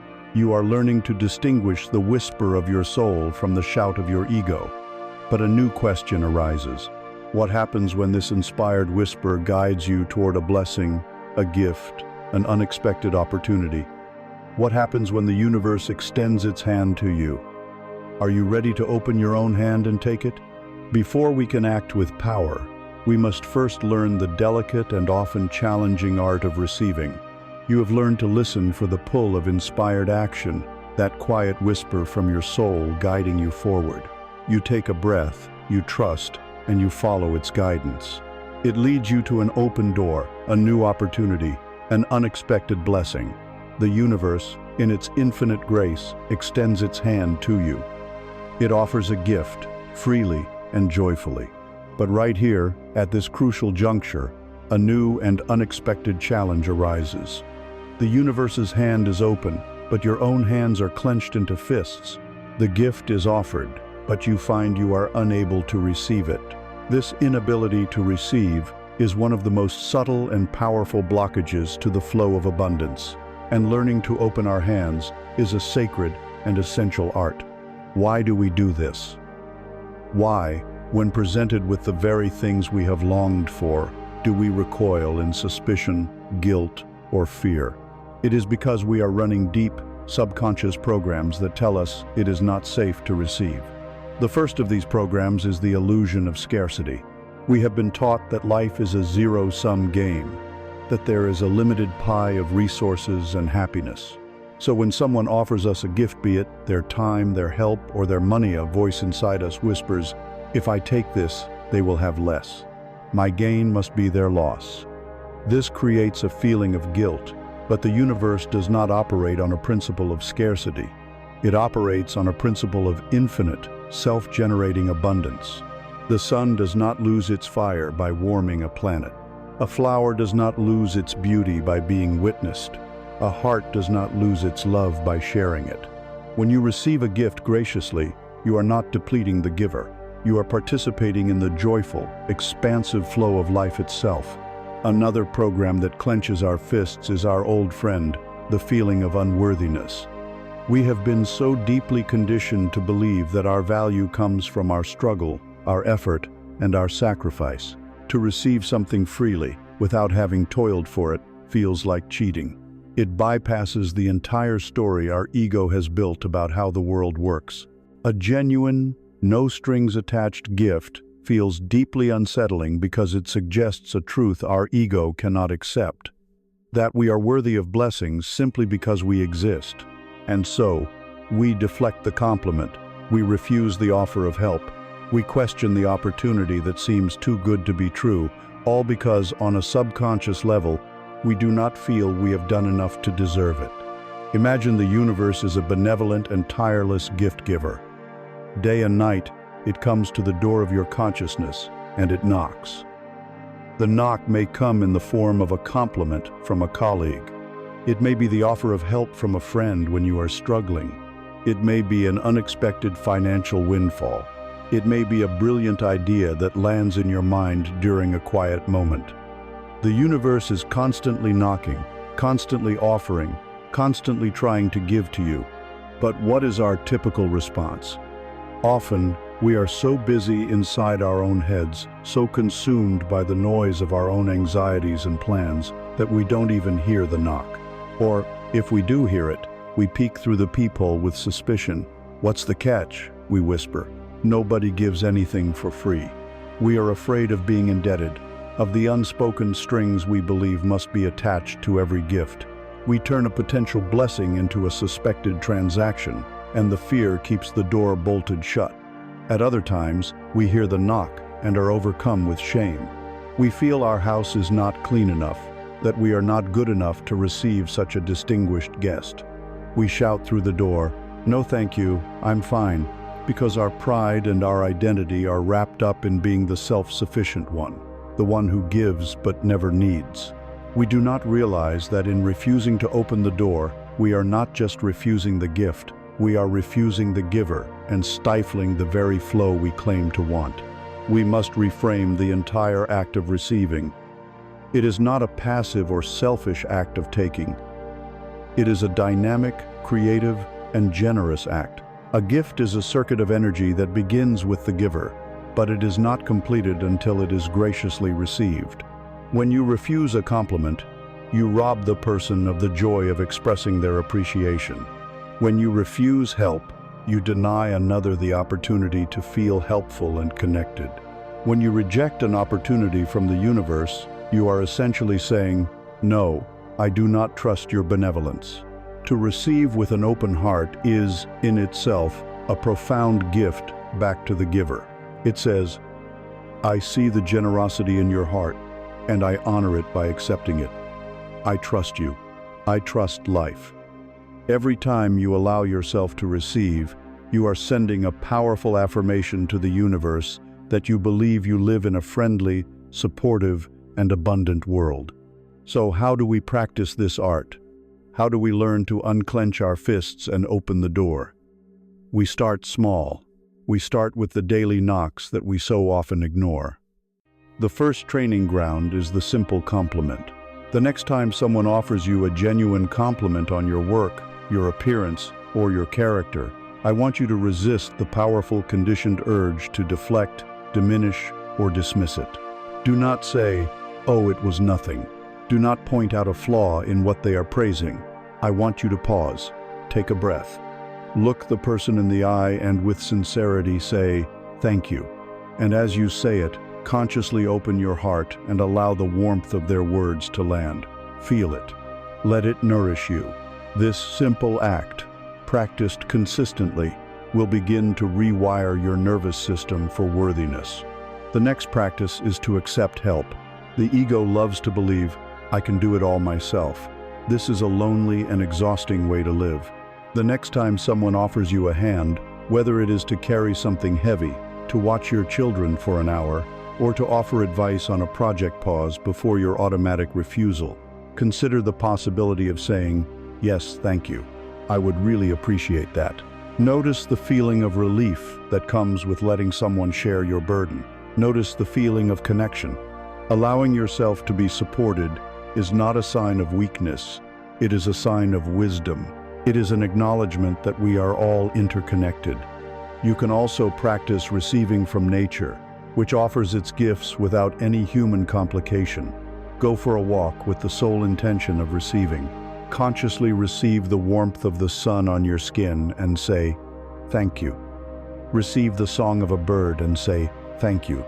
Receive the beauty of a tree, the feeling of the breeze, the stability of the earth beneath your feet. Allow yourself to be filled up by the endless, unconditional generosity of the natural world. This practice opens your energetic channels of reception in a safe and beautiful way. You are training yourself to be in a state of yes to life. Life is a rhythm, a dance, an eternal breath of giving and receiving. To insist on only giving is like trying to only exhale. You will quickly deplete and exhaust yourself. To only receive is like trying to only inhale. You will become stagnant and bloated. A healthy, joyful, and abundant life requires a graceful balance of both. It requires us to be both a generous fountain and a deep, open well. By learning the art of receiving, you become a better giver. You cannot pour from an empty cup. Allowing your cup to be filled by the universe and by others ensures that you have more to share from a place of genuine abundance, not from a place of depleted obligation. Your hands are now learning to unclench. Your heart is now becoming willing to say yes to the gifts that are constantly being offered. You are opening the door of your consciousness and welcoming the benevolence of the universe. Now that you are standing in this new posture of open-handed readiness, let us explore the magnificent and unfailing law that governs this flow. Let us examine the cosmic principle that ensures that when your hands and your heart are truly open, the universe has no choice but to fill them. It is time to understand that the universe always responds. Your hands are open. Your heart is willing. You have cultivated a state of stillness and are learning to welcome the gifts of a benevolent universe. You are a vessel, ready to be filled. But this begs the question: how does the universe know what to fill your vessel with? How do you communicate your desires to the cosmos? For millennia, humanity has been taught a model of prayer, that is, in its essence, a model of begging. We have been taught to get on our knees from a place of desperation and plead with a distant, separate God or universe, outlining in vivid detail our state of lack. Please, I need this job. I am unemployed and afraid. Please, I need money. My debts are overwhelming me. We believe that by articulating our pain, we will invoke pity and receive a reward. But this is a profound and tragic misunderstanding of the laws of creation. You have been speaking a language that the universe cannot comprehend, for it is a language of negation. The universe does not respond to the words you speak. It responds to the vibration you embody. It does not hear your plea for abundance. It feels, with perfect clarity, your deep-seated conviction of lack. When you pray from a place of desperation, the feeling state, the true prayer beneath the words is, "I do not have, I am not enough." And the universe, which is an impersonal and flawless mirror, a great and powerful field of resonance, can only do one thing. It reflects back to you a reality that perfectly matches your broadcast. It gives you more experiences of not having and not being enough. To continue to pray in this way is to diligently and prayerfully ask for more of the very suffering you wish to escape. The universe is not a sentient king who can be persuaded by your eloquent cries of pain. The universe is a field of law. To master creation, you must stop begging and learn to align yourself with that law. Imagine the universe as an infinite field of energetic possibility, like a radio with a limitless dial. Every conceivable reality already exists as a frequency, a station that is broadcasting right now. There is a station playing the song of deep poverty and despair. There is another station playing the song of struggle and just getting by. There is a station for joyful, creative abundance, a station for perfect health, a station for deep and soulful love. All of these stations are broadcasting simultaneously. You, in your state of being, the sum total of your dominant thoughts, feelings, assumptions, and beliefs, are a living transmitter. You are constantly broadcasting a specific frequency, and by the immutable law of resonance, The station you are tuned to is the one you will experience as your life. You cannot tune your inner dial to the frequency of fear and hope to hear the music of abundance.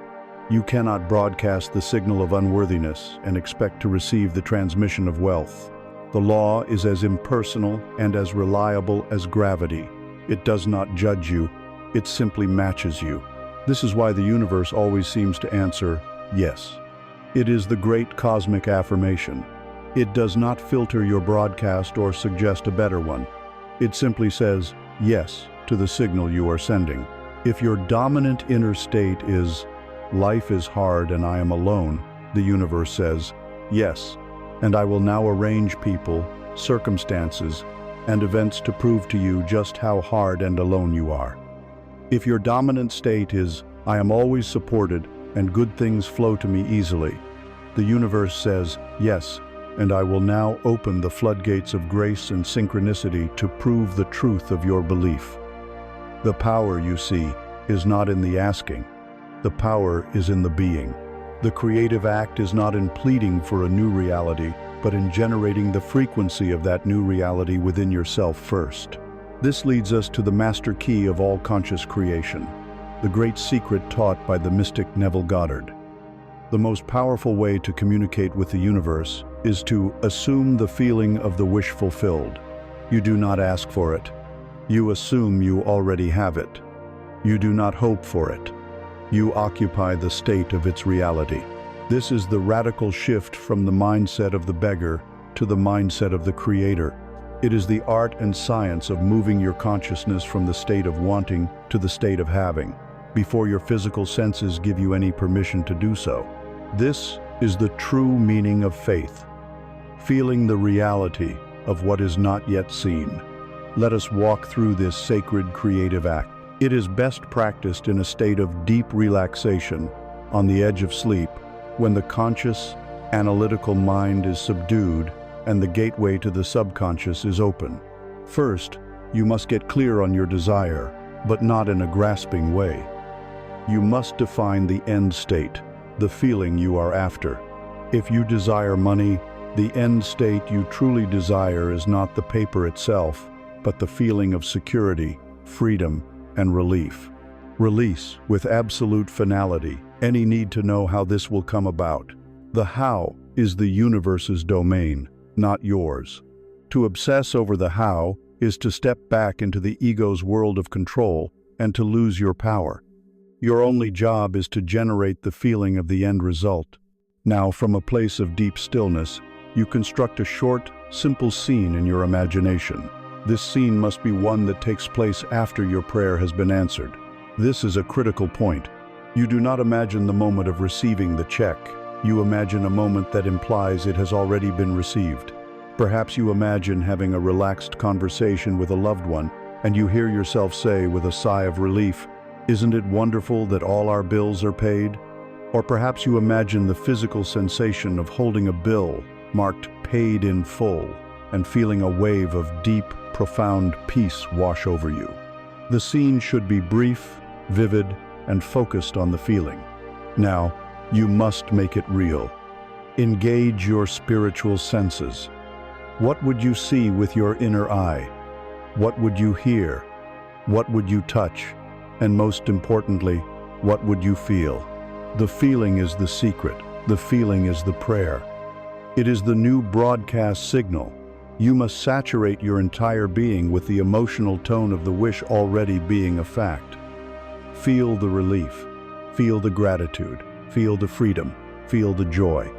Do not see it as a distant dream. Feel it as a present reality. Allow your body to believe it.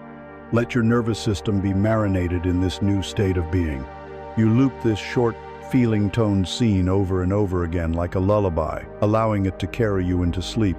In doing so, you are impressing your subconscious mind with this new reality. You are planting the seed of this new truth in the most fertile soil of your being. This practice is not confined to the night. It is a new way of living. You must learn to live in the end during your waking hours.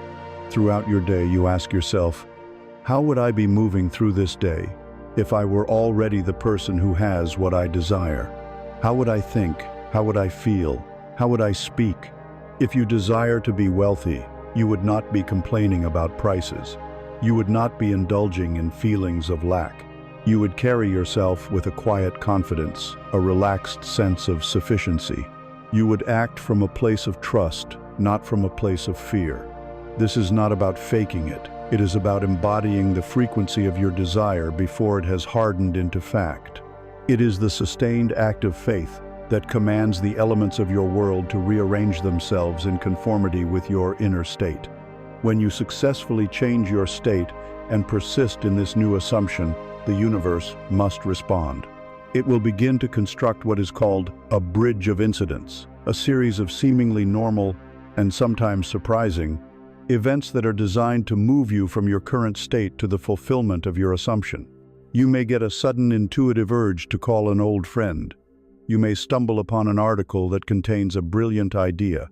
You may have a conversation that opens a door you never knew existed. The rational mind will not see the connection between these events. The ego will try to dismiss them as coincidence, but the one who lives in faith recognizes them as the footsteps of the divine, the unfolding of the law. Your job is not to question the bridge, but to walk across it, taking each inspired step as it is presented to you. This is the infallible law of creation. The universe is always responding, not to your pleas, but to your state. It is not something you have to force. It is a dance you must learn. You are the one who chooses the music through your inner state of being, and the universe gracefully and inevitably dances the corresponding steps. You now hold the master key to define your desire, to construct the scene that implies its fulfillment, and to saturate yourself with the feeling of its reality. You understand that your feeling state is the most powerful prayer you will ever utter. But as you begin to practice this profound art, you will inevitably come face to face with the greatest obstacle on the spiritual path. You will encounter the part of you that resists this divine surrender, the part of you that needs to micromanage the miracle. You will meet your own deep-seated, terrified need to control the outcome. And to truly become a master of this dance, you must now learn the most challenging and liberating lesson of all, the sacred practice of letting go. You have been given the master key to creation. You understand that by assuming the feeling of your wish already being a fact, you impress this new reality upon the universal consciousness, and it must, by law, conform to your assumption. This is an understanding of immense power.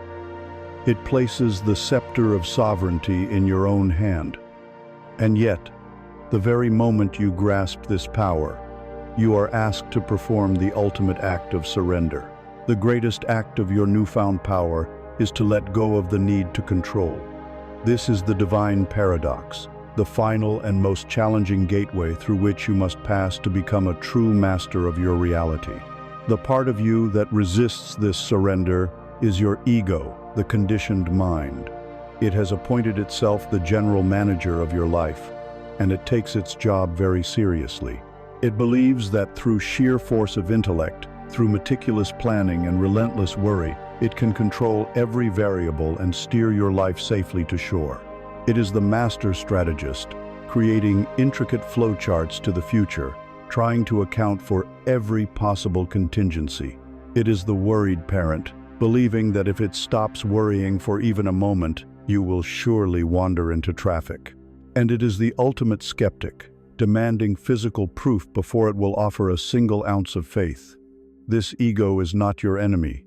It is a frightened and misguided guardian, trying to protect you using the only limited tools it has, analysis and fear. But to enter the world of miracles, you must lovingly ask the ego to step aside, for its methods are powerless here. Imagine you are a gardener. You hold in your hand a single perfect seed. This seed contains the entire blueprint of your desire. The creative act we spoke of, the act of assuming the feeling of the wish fulfilled, is the sacred act of planting this seed in the infinitely fertile soil of the universal subconscious. You have chosen the seed, you have prepared the soil, and you have planted it. Your work as the planter is now done. The question is, What does the wise gardener do next? The fearful gardener, the one run by the ego, goes out to the garden the very next day. He kneels down, anxiously digs up the seed, and holds it in his palm. "Is it working?" he demands. "I don't see any roots. I don't see a sprout."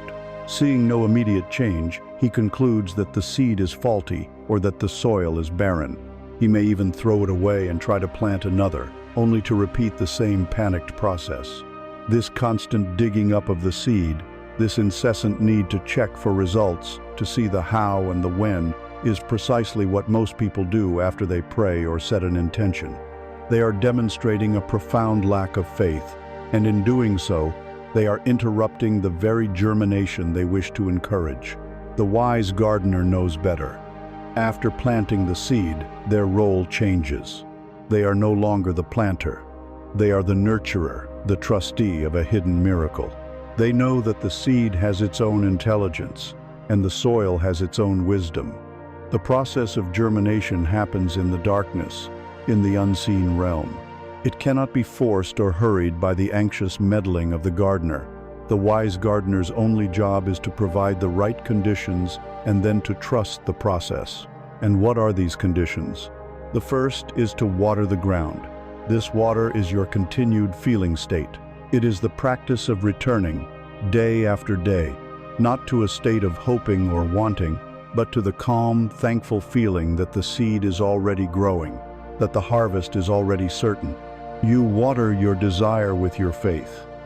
The second condition is to ensure there is sunlight. This sunlight is your unwavering belief. It is the warmth of your trust in the unseen creative power. The third, and perhaps most important, job of the wise gardener is to weed. The weeds are the contrary thoughts that will inevitably sprout from the old conditioning. The thoughts of doubt, fear, and impatience. It's not working. This is taking too long. It was foolish to believe this. The fearful gardener focuses on these weeds, watering them with attention, allowing them to grow strong and choke the life from the hidden seed. The wise gardener, however, does not fight the weeds. They do not get down on their hands and knees and curse the weeds or try to violently rip them out, for this gives them too much energy and focus. The wise gardener simply and calmly removes their attention from the weed and places it back on their trust in the seed. They let the weeds of doubt wither from a lack of attention. Your only allegiance is to the reality you chose to plant. The ego's greatest obsession, the primary tool it uses to dig up the seed, is its fixation on what we will call the cursed hows. How is this going to happen? How will I get the money? How will I find the solution? These questions seem practical, but they are traps. They are born from the arrogant assumption that your limited, three-dimensional mind could possibly comprehend the infinitely complex, multi-dimensional workings of the universe. The universe can see all pathways at once. It can orchestrate the movements of billions of people, the flow of events, the dance of synchronicity, in ways that are far beyond your capacity to imagine. To insist on knowing the how is to tell the master architect that you, with your tiny blueprint, know better. When you demand to know the how, you are shackling the universe to the limited paths you can conceive of, and you may be closing yourself off to a much more magical, elegant, and rapid route. Your job is to remain unshakably faithful to the destination, the what. When you hold the feeling of the end result, you liberate the universe to bring it to you in the best way possible. I want you now to feel the profound and immediate sense of relief that comes with truly letting this go. Feel, in your body, the immense weight of having to be the general manager of the universe. The burden of having to figure everything out, to connect all the dots, to prevent all potential disasters. It is a weight that has stooped your shoulders, tensed your jaw, and stolen your peace for years. Now, in a conscious and deliberate act, I invite you to hand it over, to say to that divine intelligence within and without, I have planted my seed. I have made my assumption of the end. The how and the when are your domain. I am placing this in your hands, for you are the true grower. I trust you. Take a great exhale. and feel that burden dissolving. Feel the muscles in your neck and shoulders relaxing. Feel the knot in your stomach unclenching. This feeling of relief, of surrender, is not weakness. It is wisdom. It is the frequency of allowing. It is the fertile, peaceful state in which miracles can finally take root. This is the ultimate balance of creation. It is the marriage of focused intention and complete surrender. You are not a passive bystander. You are the one who consciously chooses and plants the seed. But you are also not the frantic controller. You are the trusting steward who allows the greater power to work its magic. Your work is to define the destination and then to enjoy the journey, trusting that the bridge of incidents is being built beneath your feet with every step you take. This is the liberation from the prison of your own mind. It is the peace that passes all understanding. You have now planted your sacred seed in the fertile darkness of the Absolute. You have made a vow to trust the unseen process and to let it grow without your interference. You have released your desperate grip on the outcome. Now, what is the most potent energy you can apply to nurture this hidden miracle? What is the feeling state that acts as the sun itself, warming the soil, accelerating the growth, and drawing your desire into your reality with joyful speed? It is the golden, magnetic, and transformative power of gratitude. You have planted your seed of desire in the fertile soil of the universe. You have made the sacred vow to trust the unseen process, to release your fearful grip on the how and the when.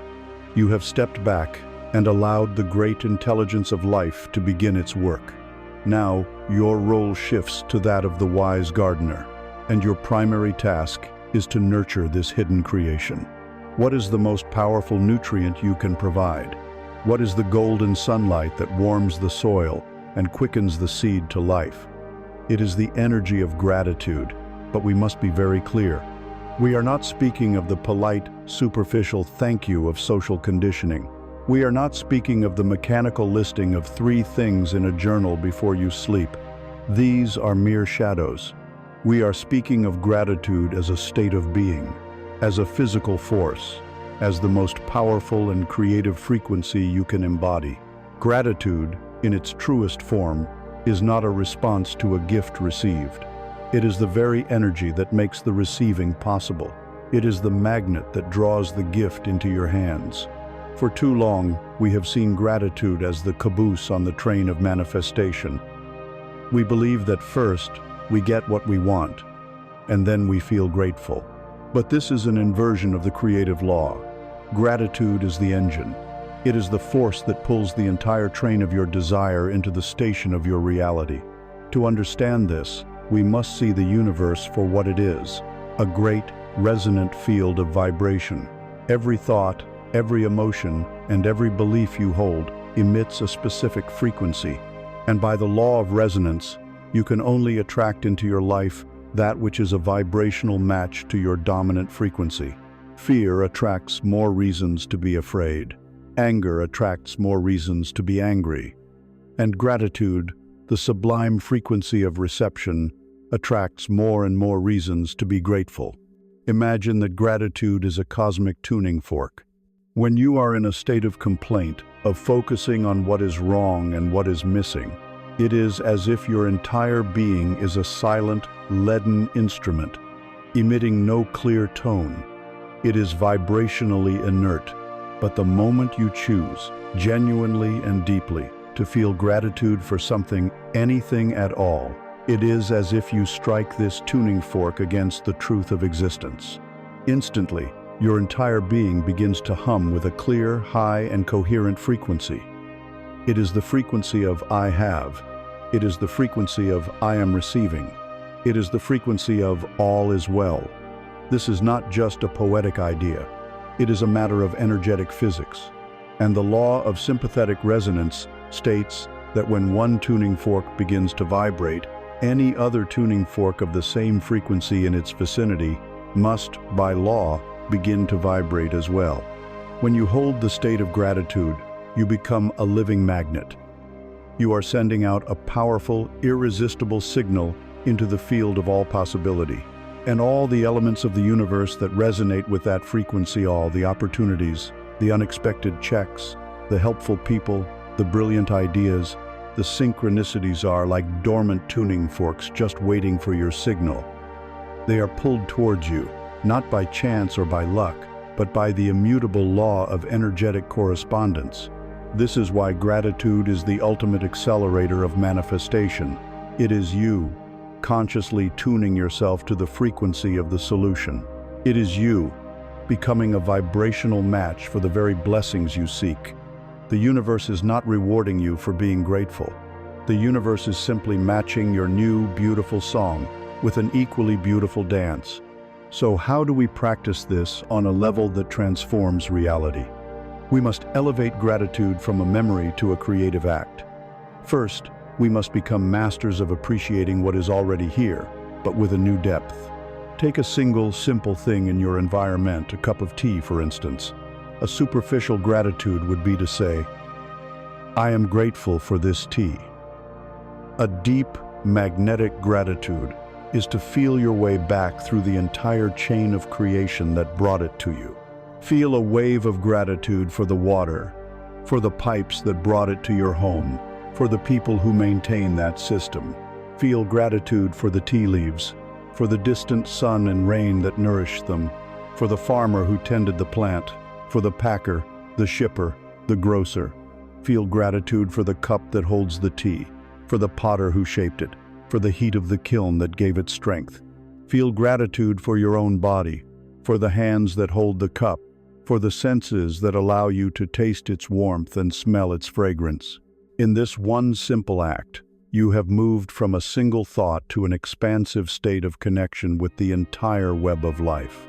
You have struck the tuning fork so powerfully that your entire being now resonates with the vibration of intricate, abundant provision. Practicing this with the simple things in your life, your home, your clothes, your food will train you to live in a constant state of rich, magnetic thankfulness. Now, we take the quantum leap.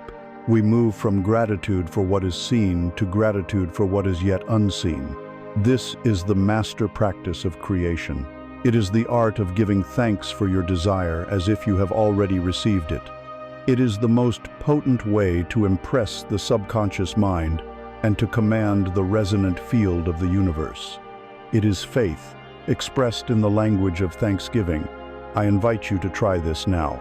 Bring to mind the seed you planted, the desire you have surrendered to the universe. Now, instead of waiting for it or hoping for it, I want you to step into the reality where it is already a done deal. Imagine yourself in the future, your life now beautifully rearranged to include this fulfilled desire, and from that place, begin to give thanks. Do not give thanks as if you are trying to coax it into existence. Give thanks as if you are looking back with joyful tears at a miracle that has already occurred. Let the feeling of overwhelming gratitude wash over you. Thank you, thank you, thank you for the perfect unfoldment of this reality. I am so profoundly grateful for the peace of mind I now feel. I am so grateful for the freedom this has brought into my life.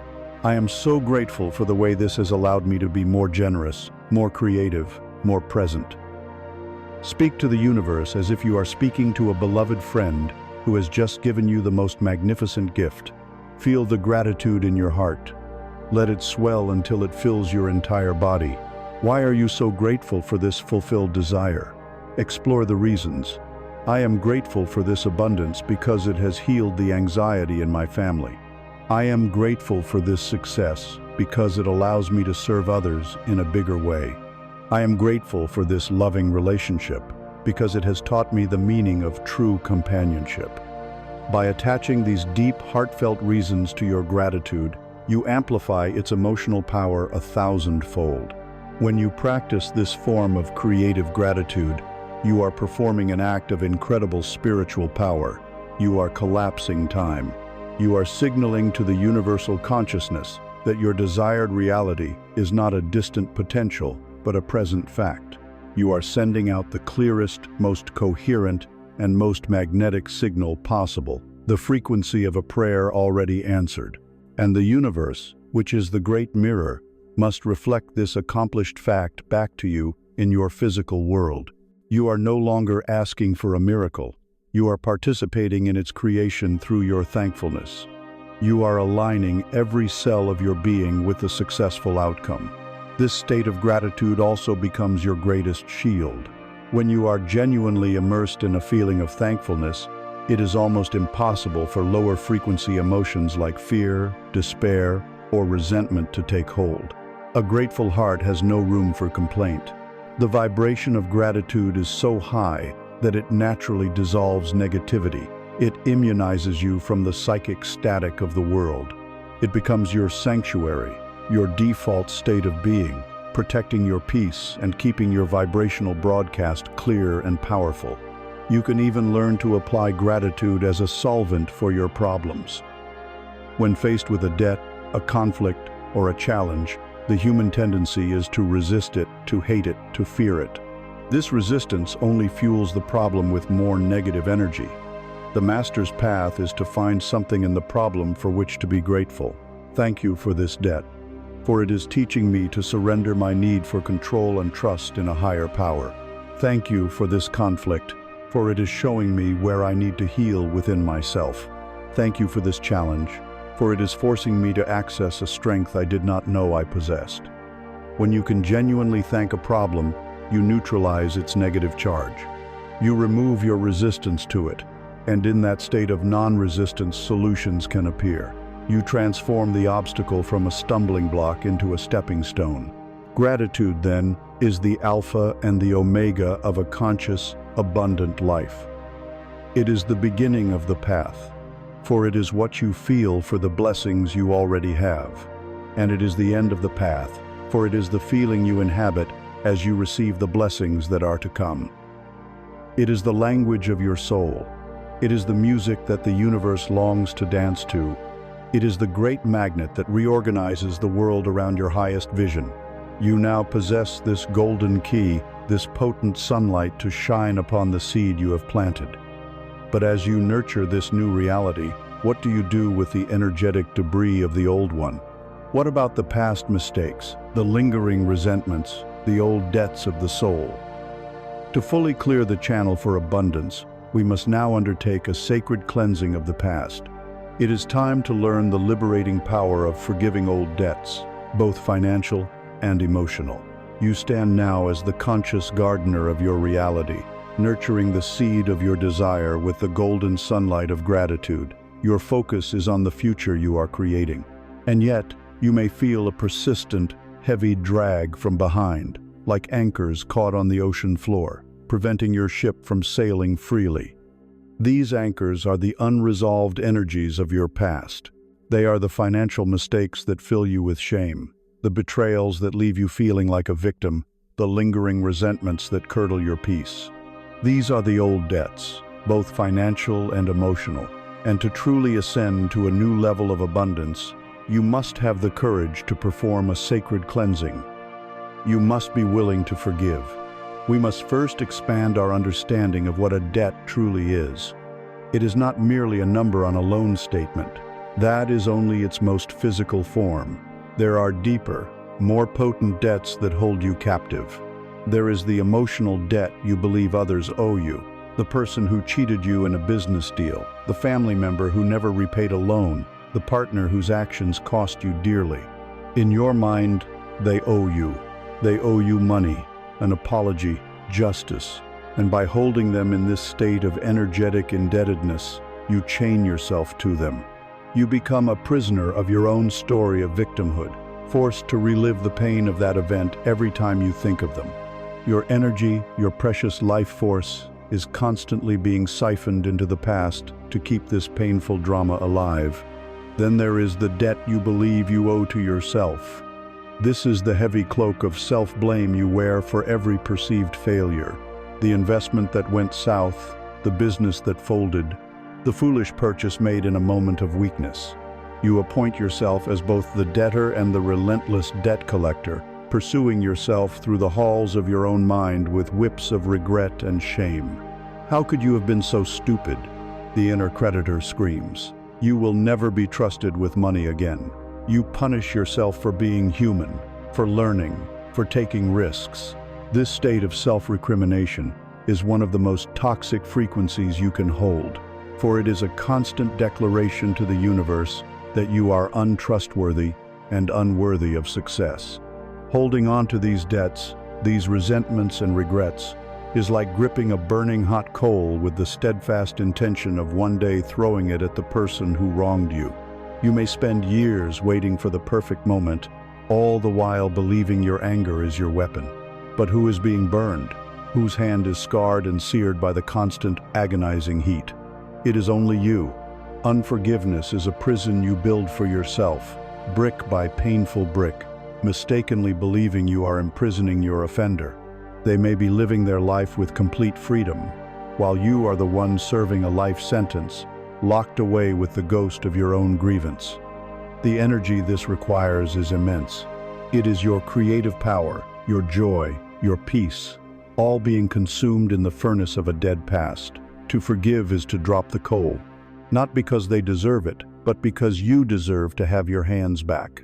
It is crucial to understand what forgiveness is and what it is not. Forgiveness is not condoning. It is not saying, what you did was okay. It is not pretending you were not hurt. It is not necessarily reconciling with the person or allowing them back into your life. You can forgive someone completely and never speak to them again. Forgiveness is not an act for the other person at all. It is a radical, and some might say selfish, act of self-liberation. It is you, standing in the center of your own life and declaring, with absolute authority, I will no longer allow a past event to poison my present moment.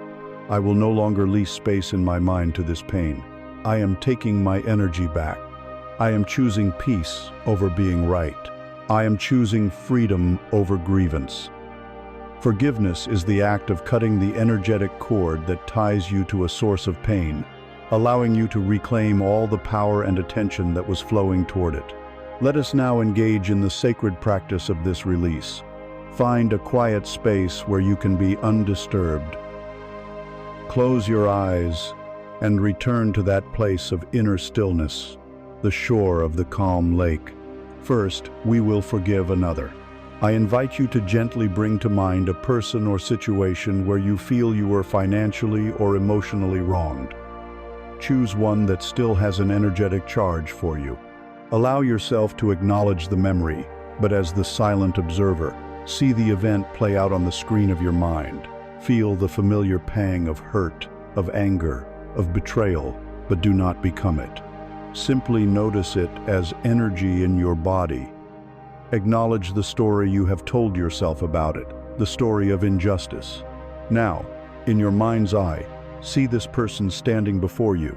Look at them not with hatred, but with a new understanding, seeing them as a soul who was also operating from their own level of fear, ignorance, or pain. Their actions came from their own inner poverty.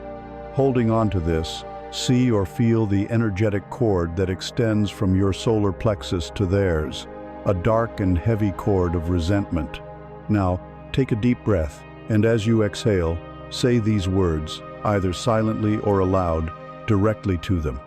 I acknowledge the pain that your actions caused in my life. I now release you from the debt I have been holding you to. I release you from my need for an apology, from my need for you to change. I release you from the role you have played in my story. I do this not for you, but for me. I am dropping the hot coal. I am setting myself free. As you say these words, visualize a beautiful pair of golden scissors in your hand. With strength and love, see yourself cutting that energetic cord. Watch as the end connected to you returns to your own solar plexus, bringing all of your power and energy back to you. Watch as the other person, now untethered, peacefully drifts away. Feel the lightness in your own being. Now, we turn to the most important person you will ever forgive, yourself. I invite you to bring to mind a financial mistake from your past that still brings you a feeling of shame or regret. See the event clearly. Now, I want you to see the version of you who made that decision. See that younger self. Look into their eyes, see their ambition or their fear, or their naivety, or their desperation. They were operating with the knowledge, the consciousness, and the resources they had at that time. They were doing the very best they could. They did not have the wisdom that you, through this very experience, now possess. Extend your arms to this younger version of yourself. See them with a heart full of compassion, as you would a beloved child who has made a mistake. Say these words to them: I see you. I see that you were doing the best you could with the awareness you had. I am no longer going to punish you for that. I forgive you. I forgive you completely and unconditionally. The debt is paid. The regret is released. You are absolved of all judgment. You are free. As you speak these words of grace, visualize yourself pulling that younger you into a loving embrace. Feel that part of you, which has been fragmented and exiled by your own judgment, finally coming home. Feel the integration, the wholeness, the peace that comes from making yourself complete again. This practice of forgiveness is not always a single event, it is a process. The memory may arise again, and with it, the familiar echo of pain. Do not see this as a failure. See it as another opportunity to deepen your freedom, another chance to practice cutting the cord, another invitation to drop the coal. Each time you choose forgiveness over grievance, you reclaim another piece of your soul. You are clearing the debris from your energetic field. The heavy anchors of the past, which have kept your ship moored in the harbor of lack, have now been cut. Your vessel is lighter. Your sails are ready to catch the winds of grace.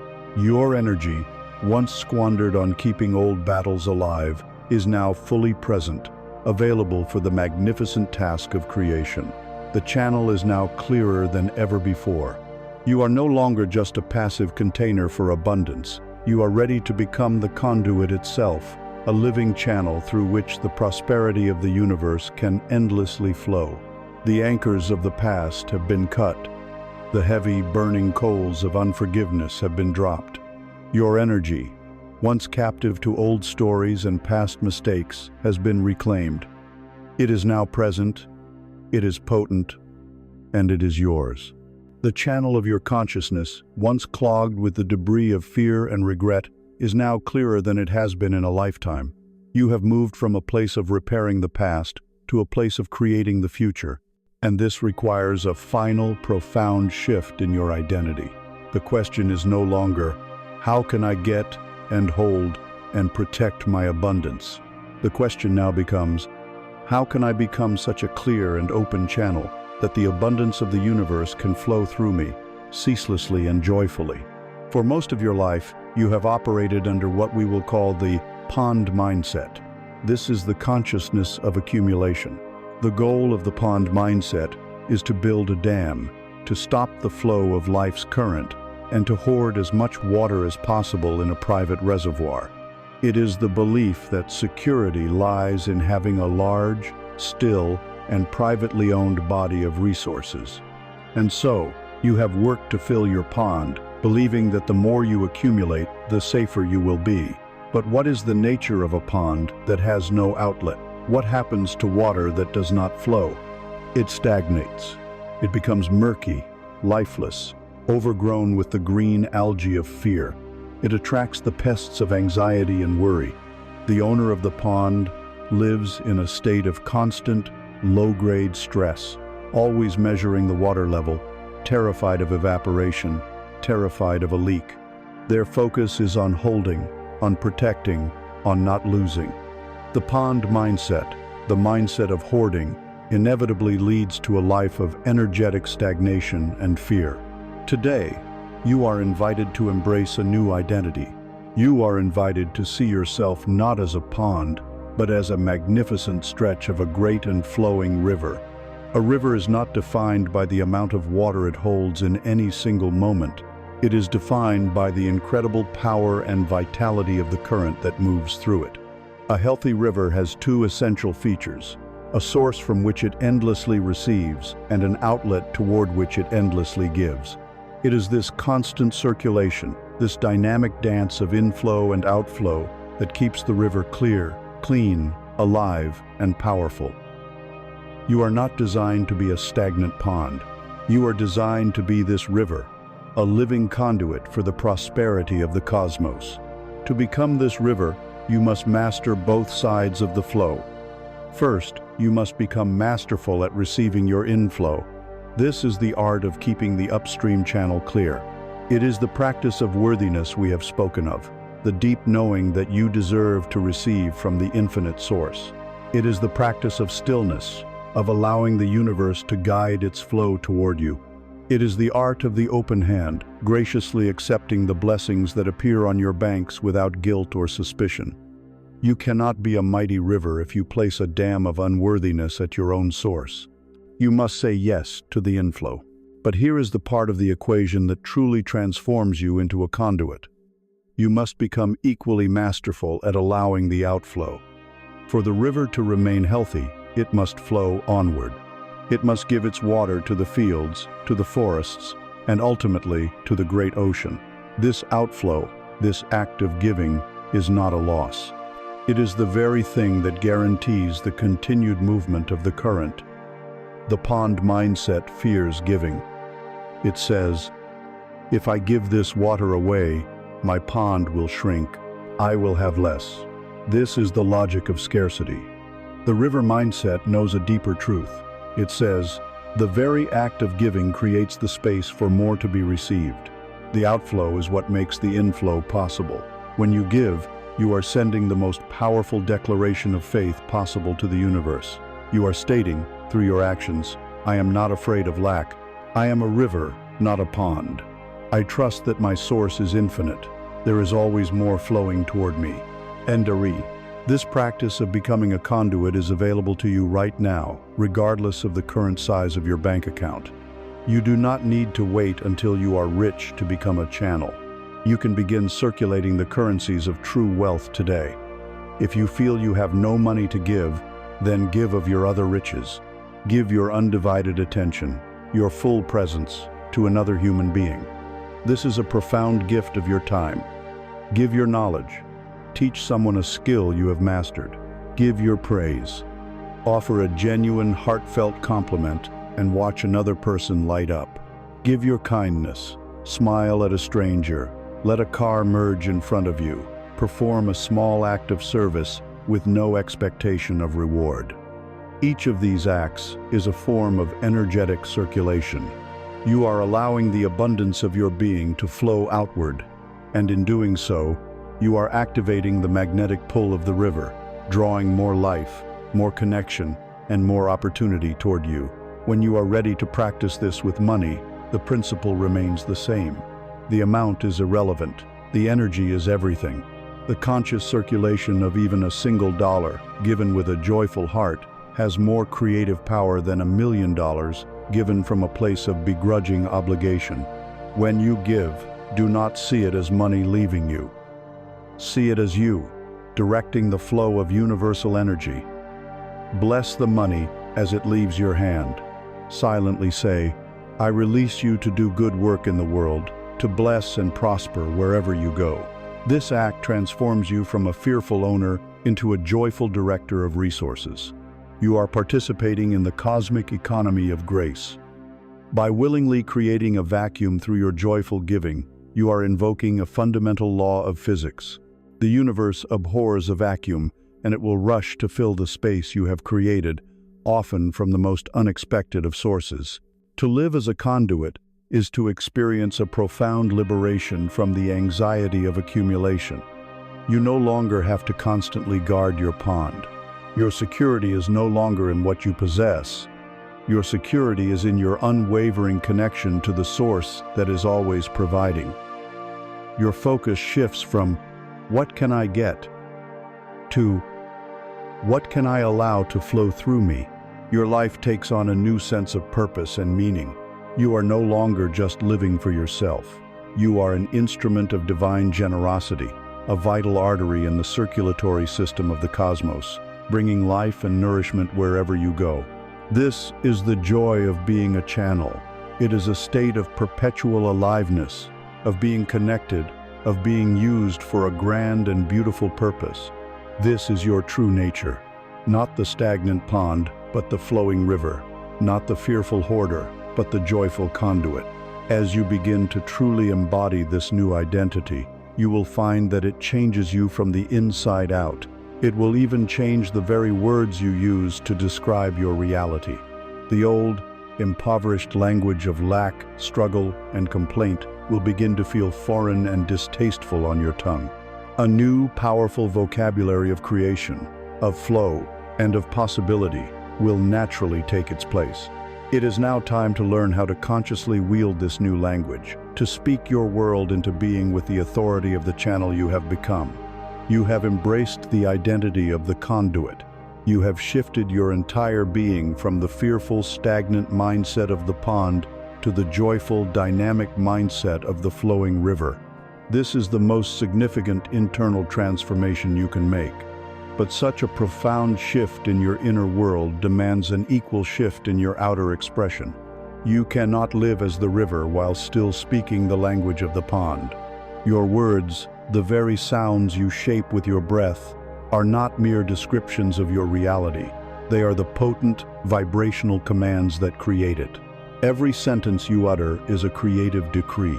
Every word is a brick. With them, you are either diligently reinforcing the walls of your old prison of lack, or you are laying the sacred foundations of your new palace of abundance. Today, you will become the conscious architect of your life by mastering your new language.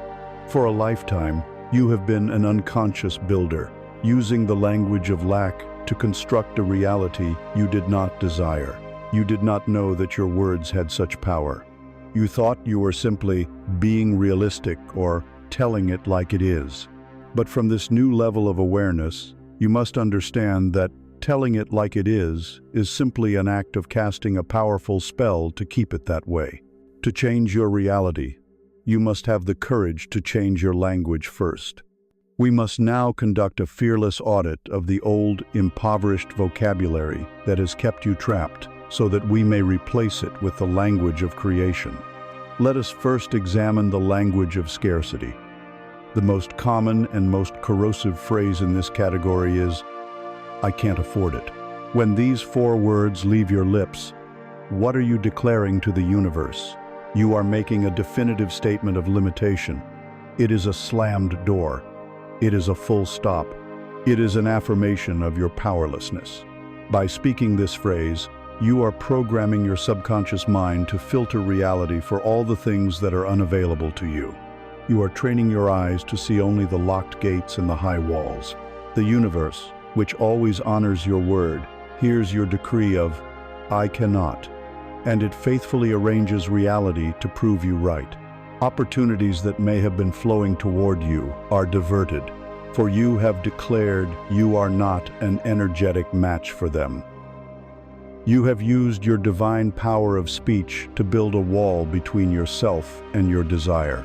Next is the pervasive language of struggle. Listen for these phrases in your daily conversations. Money is so hard to come by. You have to work your fingers to the bone to get ahead. It's a constant battle. I'm just struggling to make ends meet. When you speak these words, you are casting yourself as a weary soldier in a terrible war against life.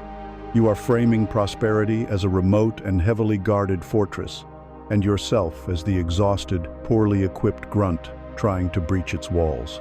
This language creates an adversarial relationship with the very energy you wish to welcome.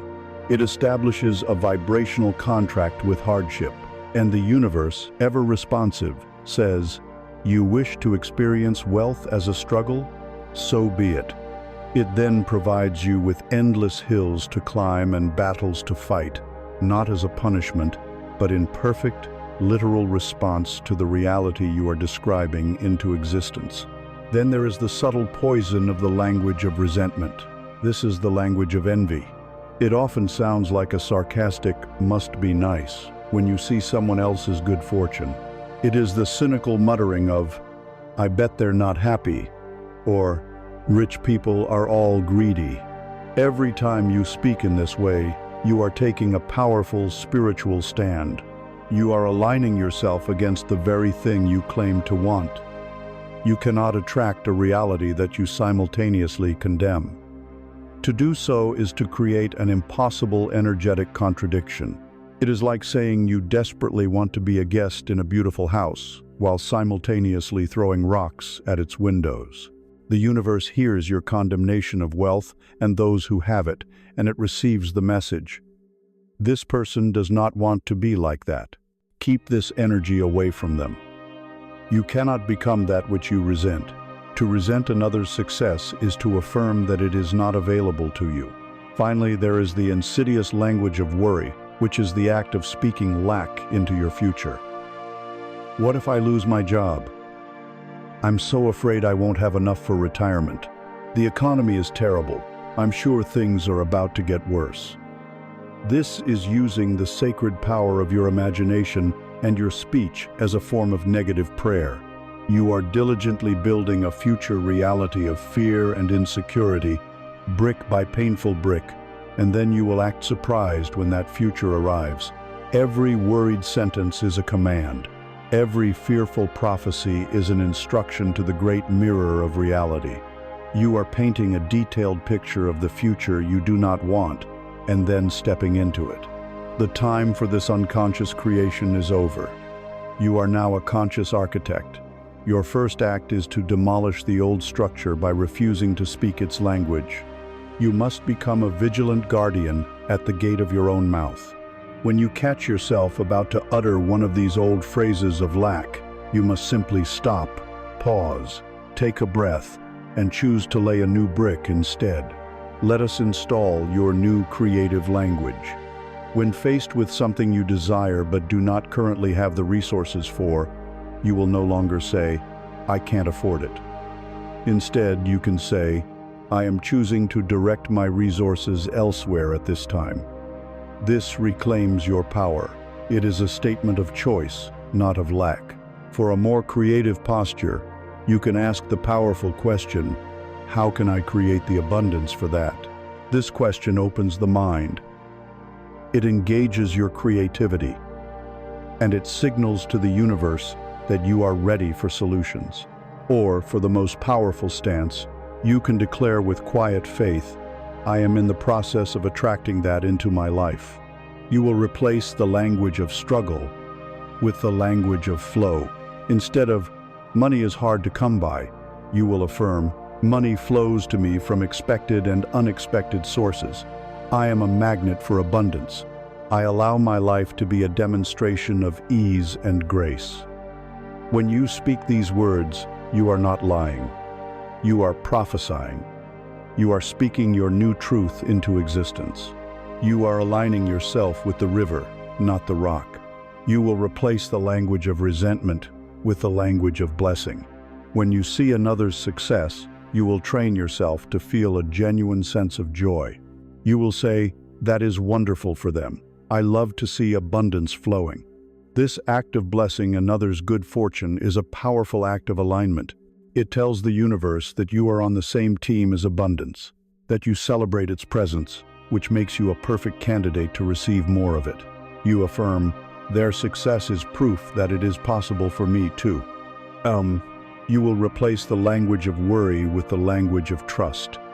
When the thought of future lack arises, you will catch it, and you will say, I am choosing to trust in the benevolent flow of my life. I am always provided for. All my needs are met, now and forever. This is a direct application of assuming the wish fulfilled. It is using your words to anchor you in the reality of security, even before your senses can perceive it. At the heart of this new language are the two most powerful words you will ever utter, I am. Whatever you place after these two words is a creative command of the highest order. It is a definitive statement of being that shapes your reality. For your entire life, you have used this divine power unconsciously to create what you do not want. I am so broke. I am so tired. I am unlucky. I am stuck. You have been giving direct commands for a reality of poverty, exhaustion, and limitation. The time has come to wield this power with conscious, loving intent. You must now begin to speak of yourself as the being you wish to become. And you do this not as wishful thinking, but as a statement of your ultimate spiritual truth. Your circumstances are temporary and fleeting. Your I amness is eternal.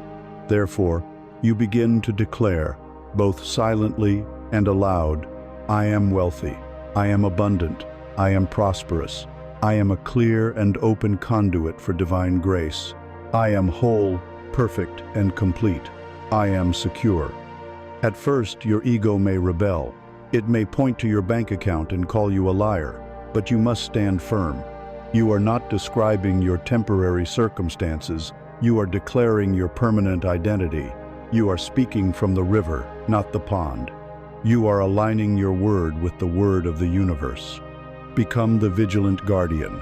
Allow no idle word of lack to pass your lips.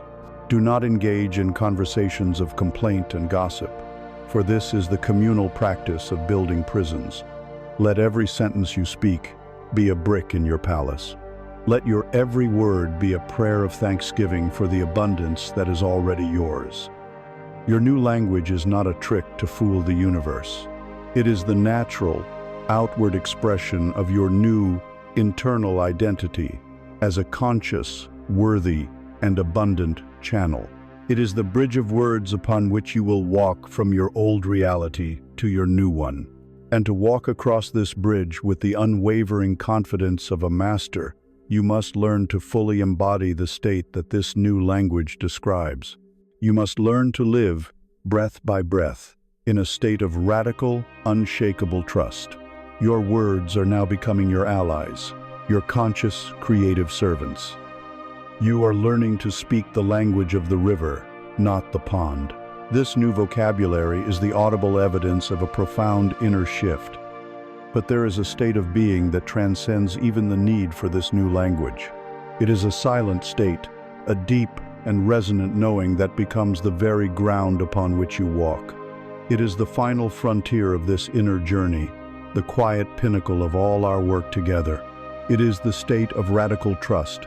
Radical trust is not the same as blind optimism. It is not a superficial, positive thinking veneer painted over a core of fear. It is not the naive hope that bad things will never happen. It is something far more real, more powerful, and more resilient. Radical trust is the deep, cellular, unshakable knowing that you are an indivisible part of a loving, intelligent, and abundant universe, and that your well-being is its highest priority. It is the conscious choice to live from this premise of divine support without needing external evidence to validate it. It is a peace that is not dependent on the balance of your bank account, the stability of your job, or the approval of others.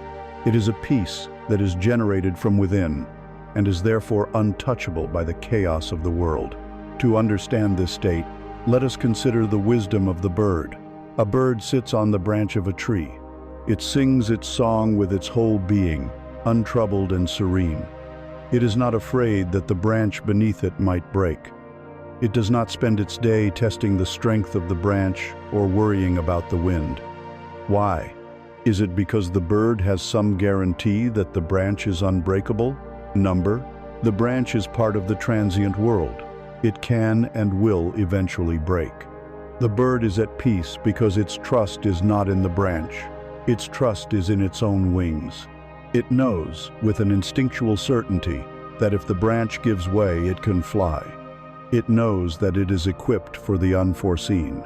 It knows that it is supported not by the temporary perch, but by the invisible air and the power within its own body.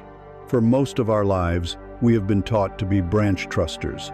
The branch represents our external sources of security, our job, our investments, our home, our relationships. We cling to these branches with a white-knuckled grip, living in a state of constant, low-grade anxiety that they might snap. We spend our precious energy monitoring them, protecting them, and deriving our entire sense of safety from their perceived stability. And when one of them inevitably breaks, a job is lost, a market crashes, a relationship ends, we fall into a state of panic and despair, for we have forgotten that we have wings. Your wings are your connection to the infinite source. They are your innate worthiness, your creative power, your resilience, the stillness you have learned to cultivate within you. Radical trust is the momentous act of consciously shifting your faith from the fragile, external branch to your own eternal, unbreakable wings. It is the decision to find your security not in what you have, but in who you are, a divine being, forever supported by a universe that loves you. This trust is tested not when the branch is thick and strong, but when it begins to creak. It is easy to feel abundant when money is flowing. The true practice begins when a client leaves, when an unexpected expense arises, when the news on the television speaks of economic turmoil. In these moments, the conditioned mind, the branch truster, will immediately go into a panicked frenzy. It will fixate on the breaking branch and scream, "We are falling, we are going to crash." The practice of radical trust is to, in that precise moment, take a breath and consciously withdraw your attention from the cracking branch and place it firmly upon your wings. It is to say to yourself, "My support system may appear to be failing, but my source is eternal and unchanging. This job was a channel, not the source. This investment was a channel, not the source. My true source is the infinite intelligence of life itself, and it has infinite channels through which it can provide for me. I can fly." To live in this state is to embody the feeling of the wish fulfilled in its highest form. It is to move through your day as if you were already living in a world of perfect safety and provision. How does a person who trusts their wings walk versus one who trusts only the branch? The branch truster walks with a tense, contracted energy. They are hesitant, their eyes darting about, always scanning for threats. Their decisions are defensive, designed primarily to avoid loss. The wing truster walks with a relaxed, expansive grace. They are present in the moment, for their mind is not consumed with worry about the future. Their decisions are creative and courageous, born from a sense of security, not a need for it. They can take inspired risks because they are not afraid to fall. They know that even if they leap into the void, they will be met by the air, and they will soar. This changes your entire relationship with money and the material world.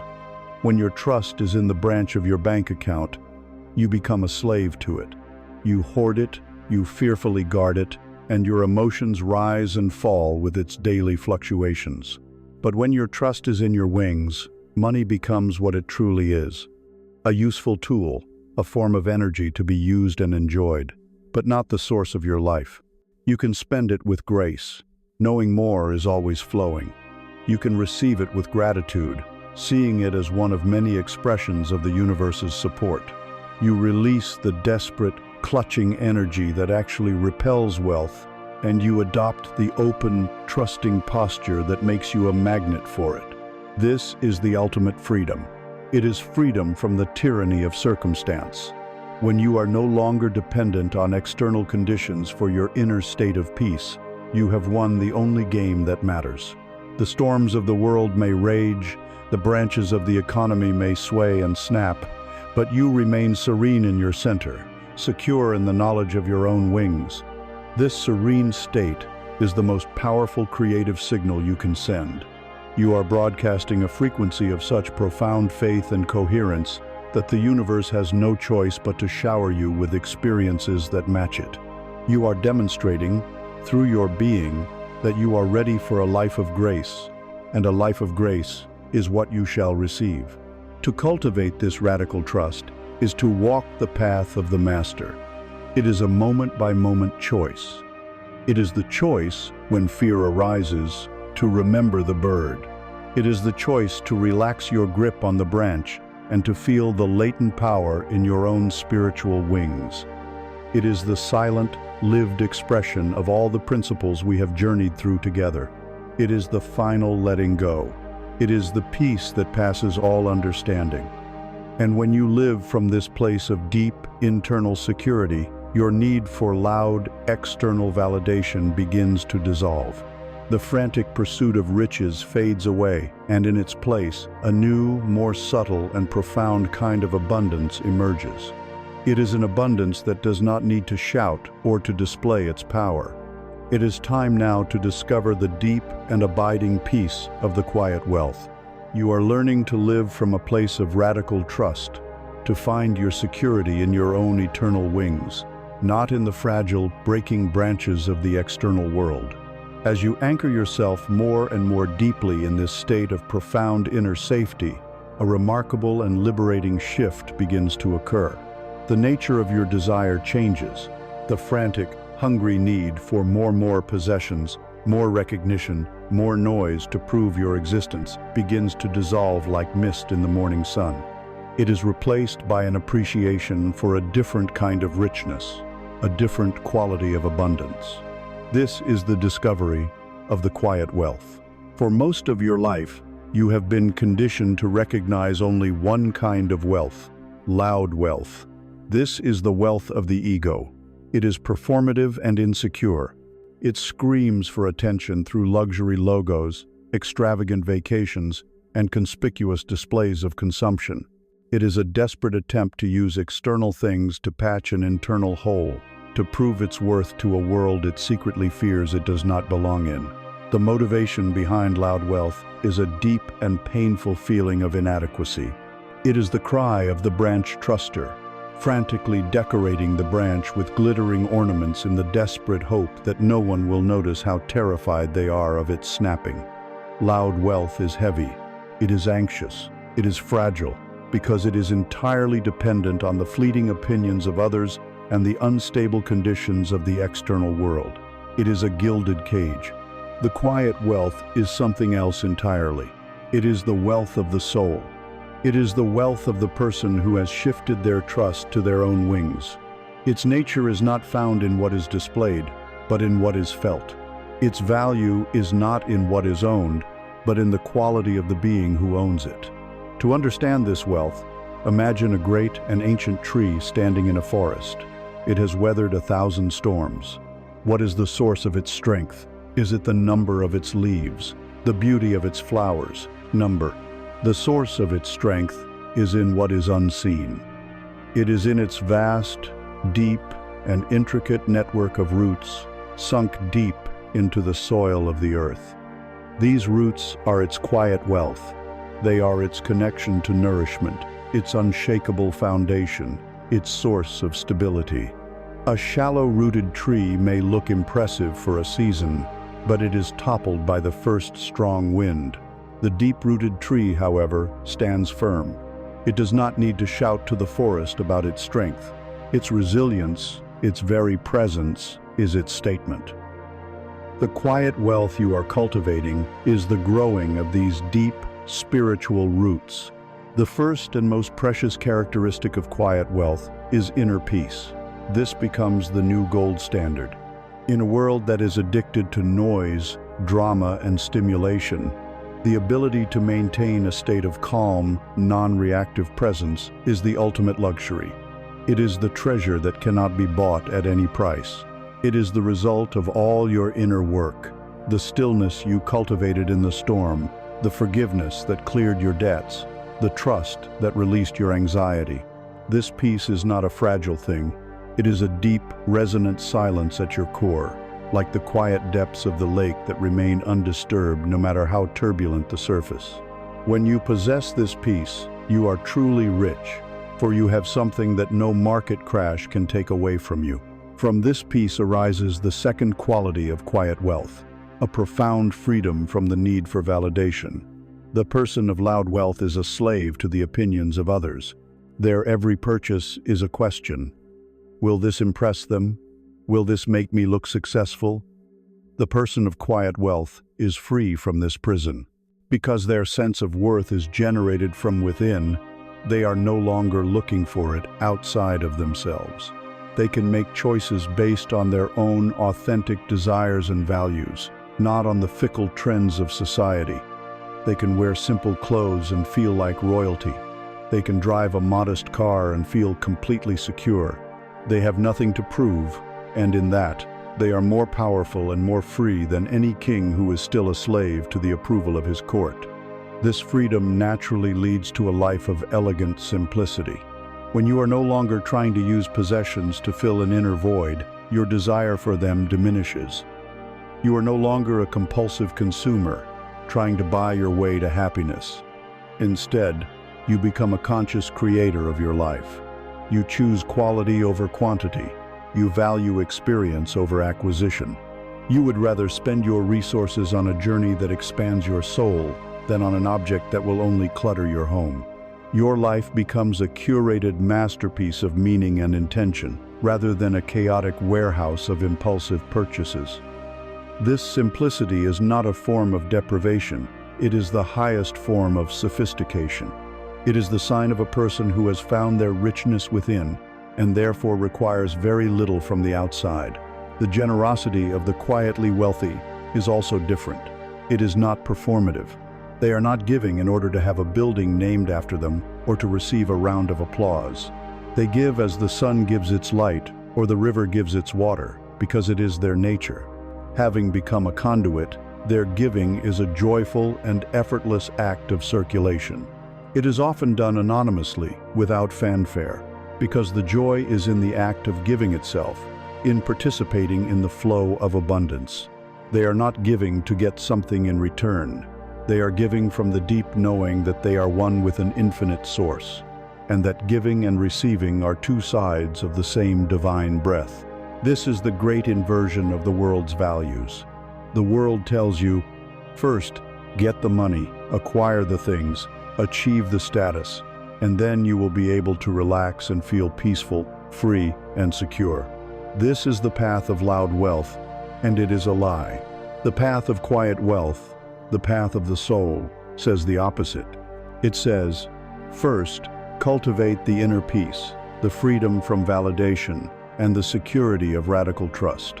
Do the inner work. Grow your roots deep, and then you will find that money and things become simple, useful tools, and your relationship with them will be one of ease and grace, for you no longer need them to save you or to define you. The world chases a state of being by accumulating things. The wise person cultivates a state of being and finds that all necessary things are drawn to them as a natural result. This is the treasure you have been working towards. Not a number, but a feeling. Not a possession, but a presence. It is an abundance that cannot be measured by any external metric, but is felt in the steady rhythm of your own calm heartbeat. It is a wealth that is immune to theft and decay, because it is woven into the very fabric of your consciousness. And this profound, stable, peaceful wealth is not just a gift you give to yourself. By embodying this energy, by becoming the deep-rooted tree in the midst of a frantic and chaotic forest, you become a source of shelter and stability for everyone you encounter. Your peace becomes a quiet permission for them to find their own. And so, we must now consider the ultimate impact of your transformation. We must explore the silent, powerful inheritance you will leave behind. It is time to consider the nature of your energetic legacy. You have discovered the sanctuary of the quiet wealth. You have found the unshakable peace that comes from knowing your security resides not in the fleeting world of things, but in the eternal truth of your own being. This quiet, stable, and abundant energy is a profound gift to yourself, but its influence does not stop at the boundaries of your own skin. The peace you embody radiates outward. It becomes your silent offering to the world. And so, we arrive at a question that looks toward the horizon of your existence. What is the true inheritance you will leave behind? What is your ultimate legacy? Our culture has taught us to think of legacy in terms of the tangible and the material. We think of the money left in a will, the family home passed down through generations, the business that bears our name, the plaque on a university building. These things can be gestures of love and can provide tools for those who come after us. But a legacy defined only by material assets is a fragile and shallow one. Money can be squandered in a single generation. A business can fail. A building will one day crumble to dust. To leave behind only the form without the substance, the what without the consciousness, can often be more of a burden than a blessing. It is like leaving your children a magnificent ship with no knowledge of how to sail, or any love for the sea. The true legacy, the one that endures beyond time and form, is not what you leave to people. It is what you leave in them. It is the energetic inheritance you broadcast into the world with every breath you take. Imagine your life as a stone, and the collective consciousness of humanity is a vast and silent lake. When you were born, you were dropped into this lake, and for your entire life, the very quality of your being, your dominant thoughts, feelings, and beliefs has been sending out ripples. When you lived from a place of fear, anxiety, and lack, the stone of your life was sharp and jagged. It hit the water with a harsh, chaotic splash, and the ripples it sent out were jarring and incoherent. They were ripples of stress, of discord, of panic. Now, through your inner work, you have transformed the very nature of the stone. It has become smooth, rounded, and dense with peace. When you move through the world from this place of quiet wealth and radical trust, you send out ripples that are harmonious, coherent, and beautiful. They are ripples of peace, of love, of possibility. This is your energetic legacy, and it is far more vast and influential than you can possibly imagine. Every interaction you have, no matter how insignificant it may seem, is an act of transmitting your frequency. The calm and present way you listen to a friend's distress sends out a ripple of peace that may allow them to find a solution they couldn't see before. The genuine smile you offer a stressed cashier sends out a ripple of kindness that may soften their heart, causing them to be more patient with the next customer.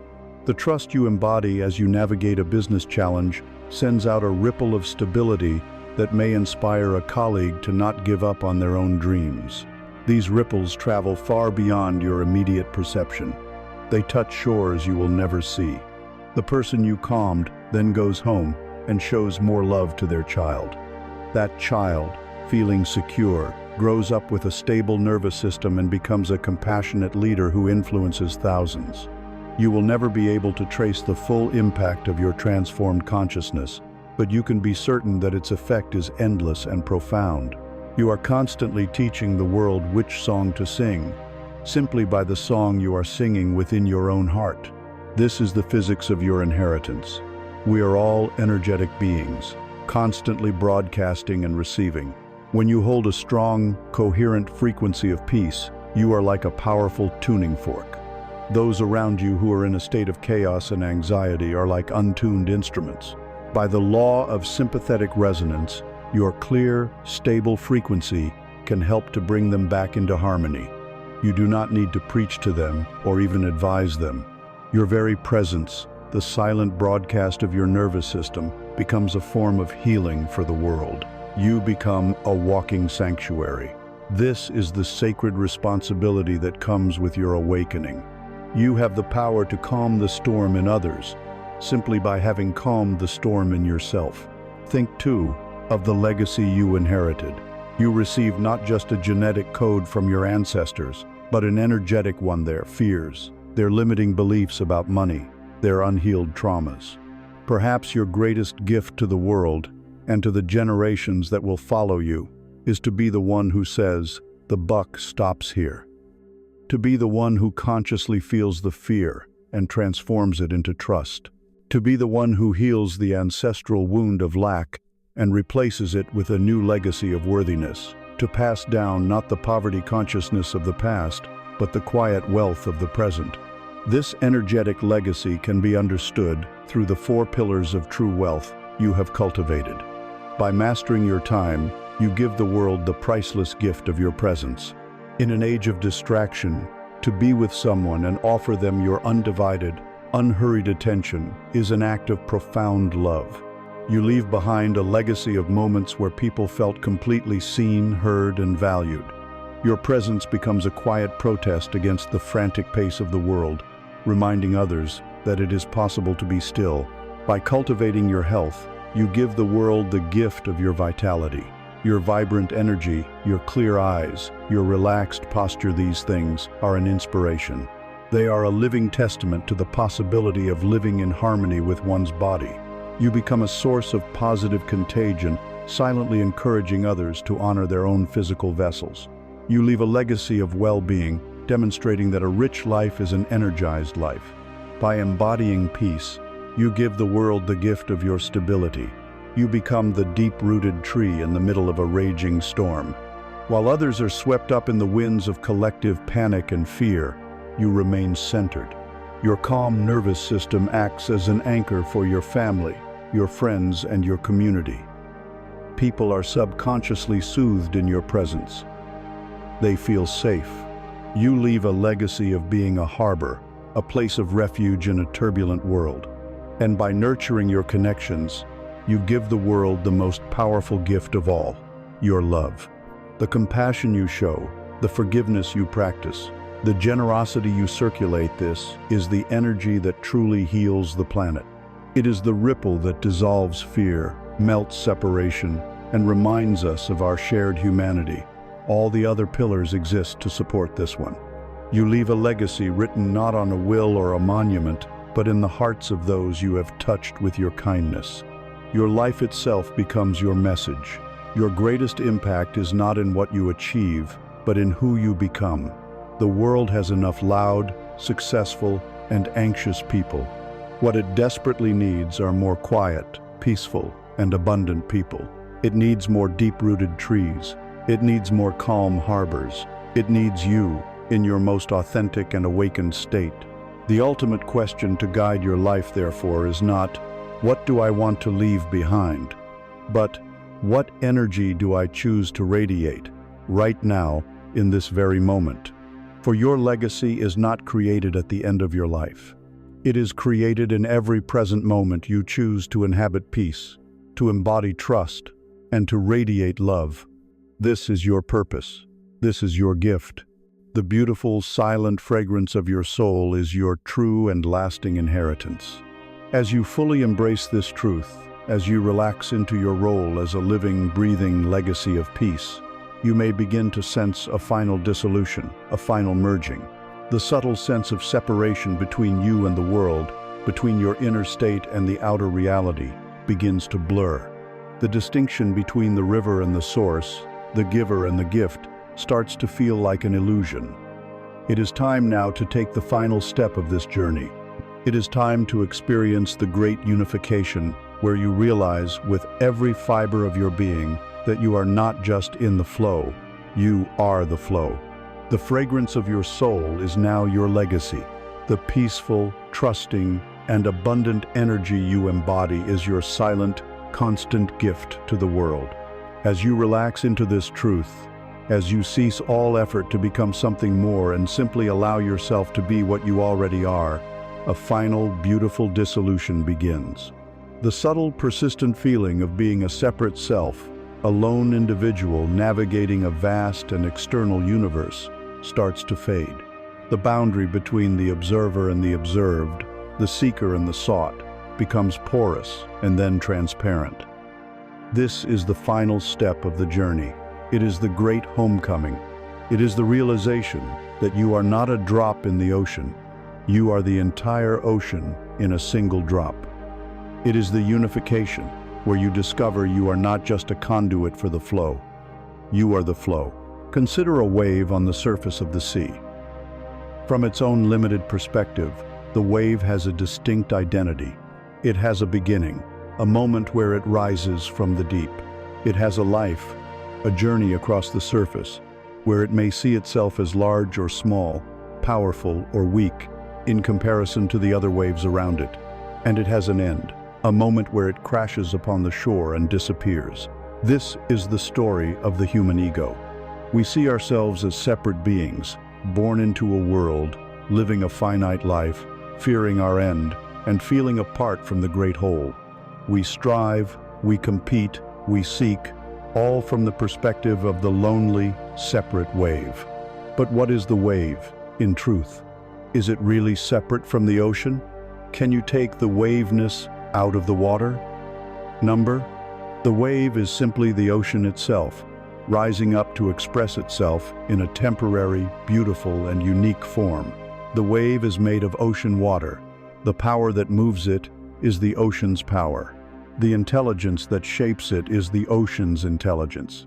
Its beginning is a rising up from the whole, and its end is a relaxing back into the whole. There was never a moment it was not the ocean. You are this wave, and you are the ocean. The entire journey we have taken together has been a process of helping the wave remember its true nature. You are not a fragile human being, desperately seeking an external ocean of abundance or God. You are the ocean of abundance. You are the consciousness of God, expressing itself for a little while as a human being. The universe is not something outside of you that you must implore or manipulate. You are the universe, experiencing itself subjectively. All the power, all the wisdom, all the love, all the abundance you have been seeking is not on its way to you. It is what you are made of. It is what you are. When this realization dawns, not just as an intellectual concept, but as a lived, felt reality, the entire structure of your life transforms. The core duality that drives all human suffering, the duality of the seeker and the sought, dissolves. You are no longer you seeking wealth. You have realized that you are the source of all wealth. You are no longer you seeking peace.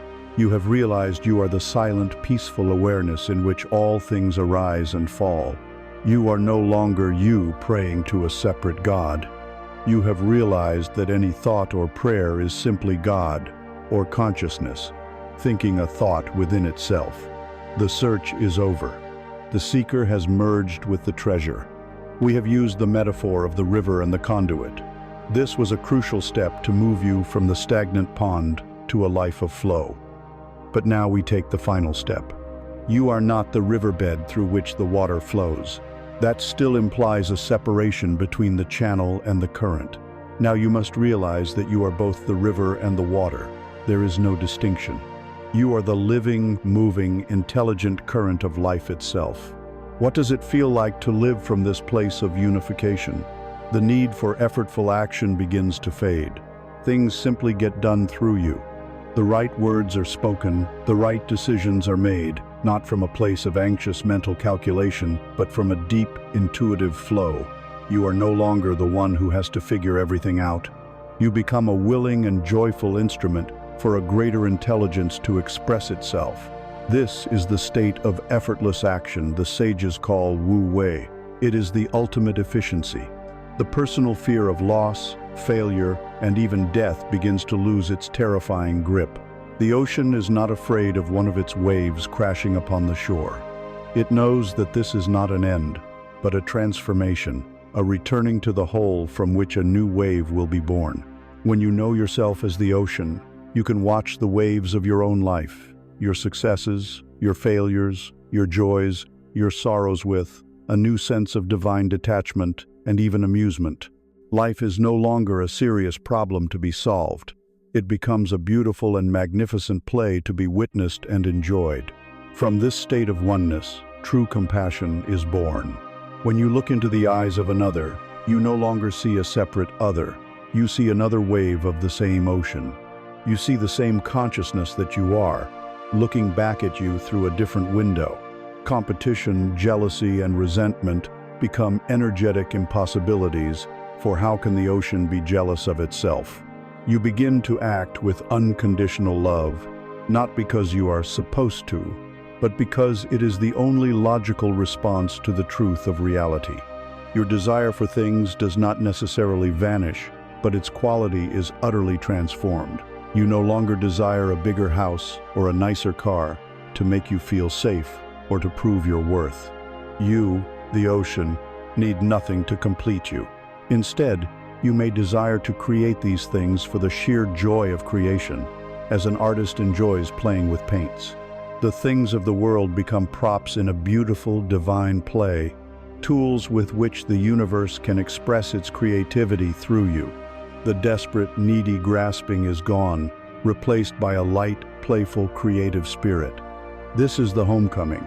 This is the final destination of all spiritual seeking.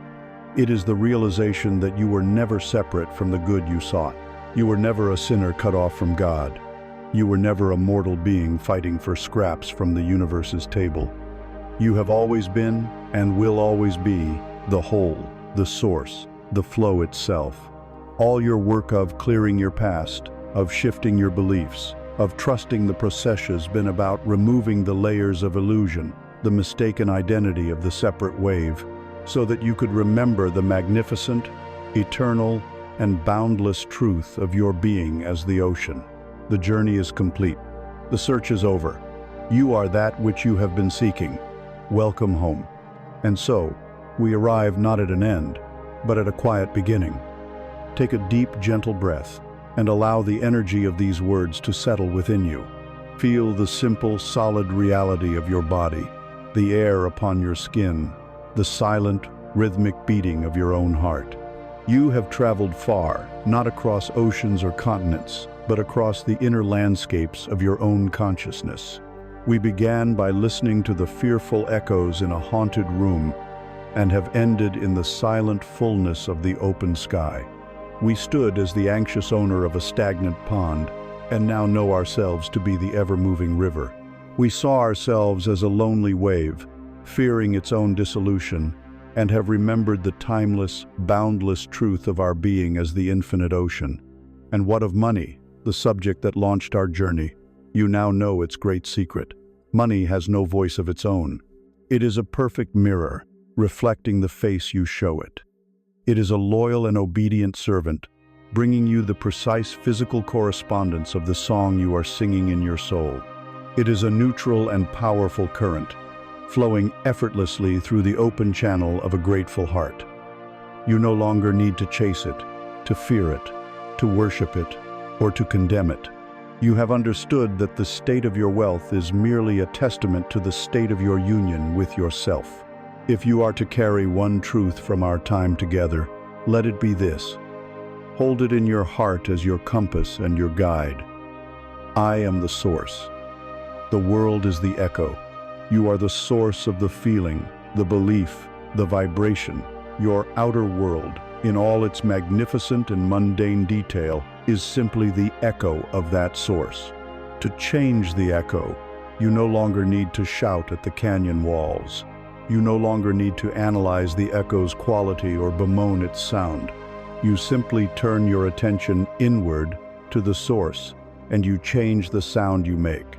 You sing a new song, a song of worthiness, a song of trust, a song of peace. The search is over. The work now is simply to live from this place of knowing, to walk through your world as the ocean in a wave, to meet every circumstance with the quiet confidence of the bird who trusts its own wings. Go now, not into a battle with life, but into a graceful dance. Listen for the inspired whispers. Say yes to the gifts that are offered. And let the peace you have cultivated be your silent, generous gift to all you meet. And now, for a final moment, simply listen, not to my voice, but to the stillness from which it came. Listen to the quiet, loving hum of your own being. That is the voice of truth. That is the sound of abundance. Be still and know